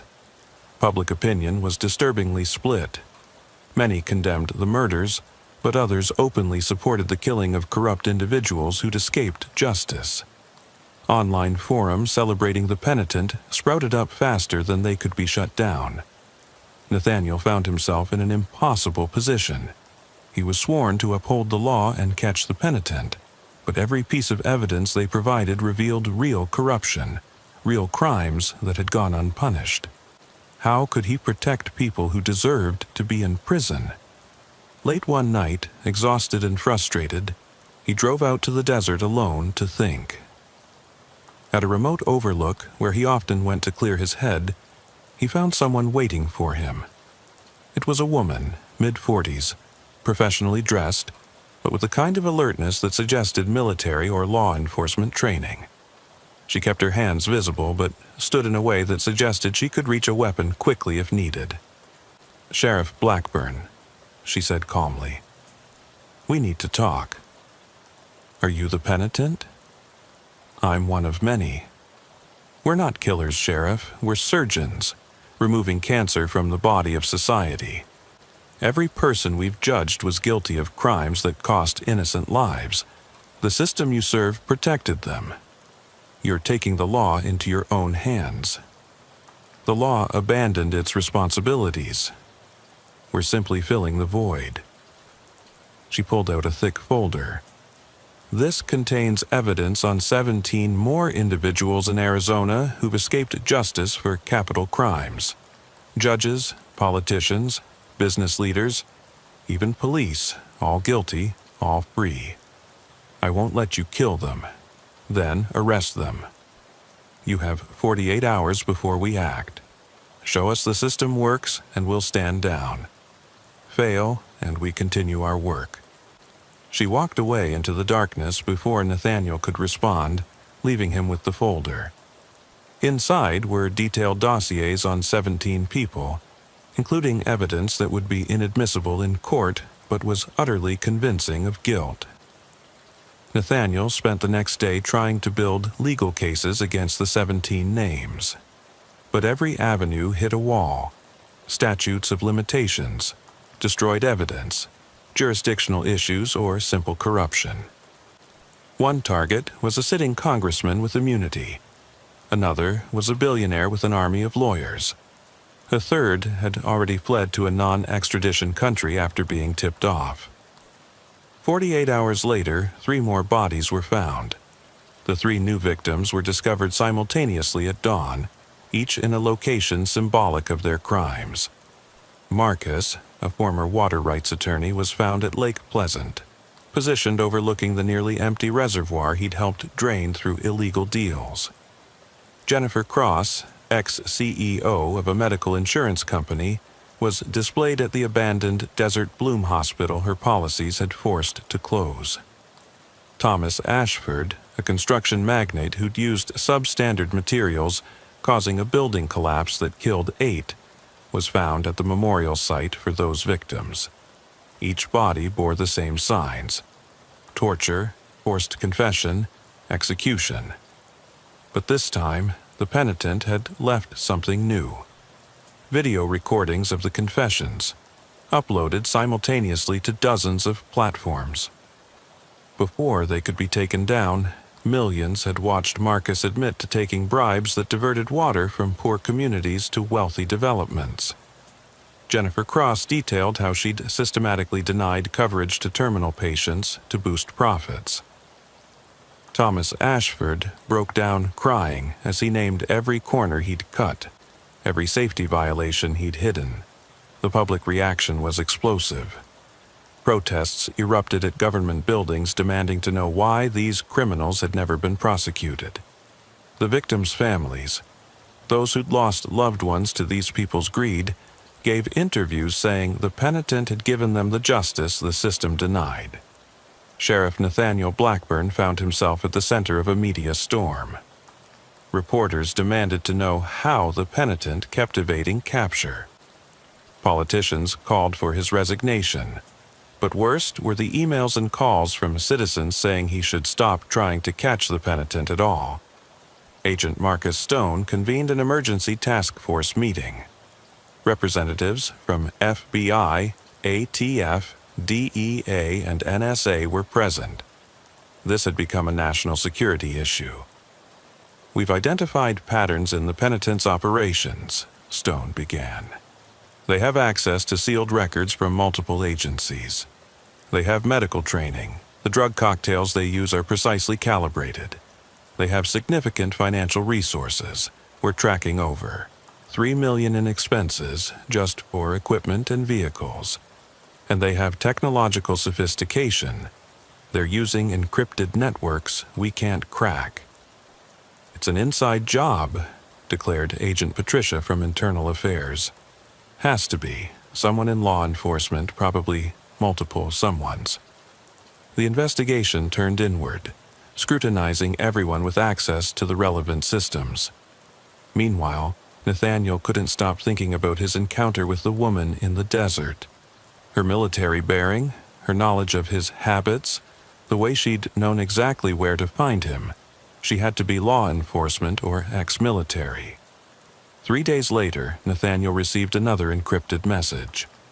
Sheriff Blackburn, you tried to work within the system and failed. Tonight we judge 3 more, but I offer you one last chance. Come alone to Weaver's Needle at midnight. Learn the truth. Choose a side. Weaver's Needle was a volcanic rock formation in the Superstition Mountains, a landmark visible for miles but treacherous to climb, especially at night. Going alone would be suicidal if this was a trap. But Nathaniel had a feeling the penitent didn't want him dead. They wanted him converted. Against all protocol, against every instinct, he went. The climb took 2 hours in the darkness, following a barely visible trail marked by small reflectors someone had placed recently. At the summit, he found not one person but 5, all wearing tactical gear with faces covered. The woman from the desert was clearly their leader. "Sheriff," she said, removing her mask. Nathaniel's blood ran cold. He recognized her immediately. Special Agent Diana Vasquez, who'd supposedly died in a car accident 2 years ago while investigating corruption in the Phoenix Police Department. "Diana, you're alive?" "The accident was staged. I was getting too close to the truth, a network of corrupt officials that went all the way to Washington. They tried to have me killed. I survived, went underground, and found others like me. Officers who'd been forced out for refusing to play along. Prosecutors who'd been destroyed for pursuing the powerful. Judges who'd been removed for not taking bribes. The others removed their masks. Nathaniel recognized 3 of them. All law enforcement officers who'd supposedly died or disappeared under suspicious circumstances over the past 5 years. "We're not vigilantes," Diana continued. "We're what law enforcement should be. Incorruptible, uncompromising, effective. You're murderers. We're executioners. There's a difference. Every person we've killed was guilty of capital crimes. We gave them the same mercy they gave their victims. None." One of the others, former Detective James Harper, stepped forward. "You know what it's like, Nathaniel.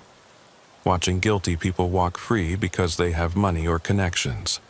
Seeing evidence disappear, witnesses intimidated, cases thrown out on technicalities. The system is broken. So you decided to replace it with your own?" "We decided to fix it," Diana said. "Those 17 names I gave you. We knew you couldn't arrest them legally, but now you know who they are. You can watch them, limit their damage, maybe even catch them in new crimes. While you murder them one by one. Only if necessary. We'd prefer they face legal justice, but if they don't," she shrugged. "We're patient. We can wait years if needed, but eventually everyone faces judgment." Nathaniel looked at the 5 people before him, all trained law enforcement, all people he'd once respected. "How many more of you are there?" "Enough," Diana said. "In every state, in every major city. Growing every day as more officers see the truth. The system protects the powerful and punishes the weak. We're reversing that equation. I can't let you continue. You can't stop us." Even if you arrested all 5 of us right now, others would continue the work. We're not an organization. We're an idea, and ideas can't be killed." She pulled out a thick folder. "But we don't want to be enemies, Nathaniel. This contains evidence on a human trafficking ring operating through Arizona. 14 locations, 63 victims currently captive, run by people so connected that previous investigations were shut down. You can try to handle it legally and we'll stay out of your way. Or you can fail and we'll handle it our way." It was both an offer and a threat. Join them, or at least don't oppose them, and they'd feed him information on real criminals. Fight them, and the killing would continue. "I need time to think," Nathaniel said. "You have 1 week. The trafficking ring moves their victims every month. Clocks ticking, they disappeared into the darkness, leaving Nathaniel alone on the mountain with the folder. Inside was detailed intelligence on the trafficking operation. Photos, financial records, locations. It was real, actionable, and would save lives if he used it.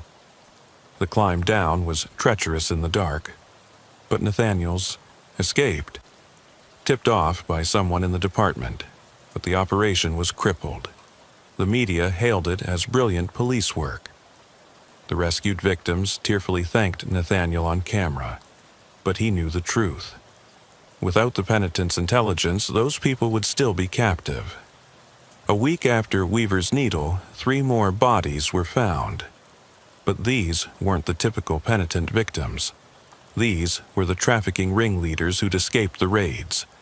Tortured, confessed, executed. Their confessions implicated dozens of others, including 2 state senators and a federal judge. The public reaction was even more divided. Many openly celebrated the deaths of human traffickers. Others worried about the breakdown of law and order. The governor called for martial law. The president announced a federal task force to hunt the penitent. But Nathaniel had made his decision. He couldn't join the penitent. His oath meant too much. But he couldn't fully oppose them either. They were filling a void the system had created. He would walk a middle path, using their intelligence when possible, trying to get legal justice before they resorted to execution. The encrypted messages continued, each providing information on crimes the system had ignored. Sometimes Nathaniel succeeded in making arrests. Sometimes he didn't, and bodies would appear days later. It was an uneasy détente, a dance between official law and vigilante justice. 6 months later, Diana Vasquez contacted him one last time. "We're leaving Arizona," she said during another midnight desert meeting. "Our work here is done for now. The corrupt are scared, the innocent have hope, and you've proven that some cops still care about real justice. Where will you go?" "Wherever we're needed. California, Texas, New York. Corruption exists everywhere. I should arrest you, but you won't, because you know that tomorrow another victim will need help that the system won't provide. Another criminal will escape justice through wealth or connections, and when that happens, you'll wish we were still here." She handed him a phone. "For emergencies only. When you find a case the system can't or won't handle, call. We'll always answer." Nathaniel took the phone, hating himself for it but knowing she was right. The system was broken, perhaps irreparably. The penitent were a symptom, not the disease. As Diana walked away, she turned back one last time. "We're not heroes, Nathaniel. We're what happens when heroes fail. When good cops like you are handcuffed by laws that protect the guilty. We're the last resort, the final judgment. And as long as injustice exists, so will we." The penitent disappeared from Arizona, but their legacy remained. Crime rates plummeted as criminals feared judgment. Corruption decreased as officials worried about late-night visits. And in his desk drawer, Sheriff Nathaniel Blackburn kept a phone that he hoped he'd never have to use, but knew he probably would. The case was officially closed, unsolved. The FBI task force was quietly disbanded after finding no actionable leads. The media moved on to other stories. Life returned to normal, or what passed for normal. But sometimes, late at night, Nathaniel would get anonymous tips about crimes that needed investigating. Sometimes he'd hear about bodies found in other states, positioned in prayer, confessions pinned to their chests. And sometimes, when he arrested someone who'd bought their way out of justice before, they'd look at him with real fear and ask, "Are you one of them? Are you penitent?" He'd always say no. It was even mostly true. The abandoned chapel where it all began was demolished by the state, deemed structurally unsound. But locals said that on certain nights you could still hear whispers on the wind, confessions of the guilty, prayers of the innocent, and somewhere between them, the sound of justice being served, one judgment at a time. Sheriff Nathaniel Blackburn served 3 more years before retiring, his conscience heavy with compromises and necessary evils. His replacement found the encrypted phone in the desk drawer with a simple note, "For when the system fails." The new sheriff threw the phone away, determined to do things by the book. 6 months later, after watching 3 child traffickers walk free on technicalities, he went searching through the garbage files in evidence storage. The phone was still there, still charged, still waiting. He made the call. On the other end, a familiar voice answered, "We've been expecting you." The work continues, and so it did, in shadows and darkness, in the spaces between law and justice, where the penitent waited with patience and purpose, ready to judge those who thought themselves beyond judgment, to punish those who believed themselves above punishment. The system remained broken. But now, at least, the guilty had something to fear. And sometimes, in a world of imperfect justice, fear was the closest thing to righteousness that remained.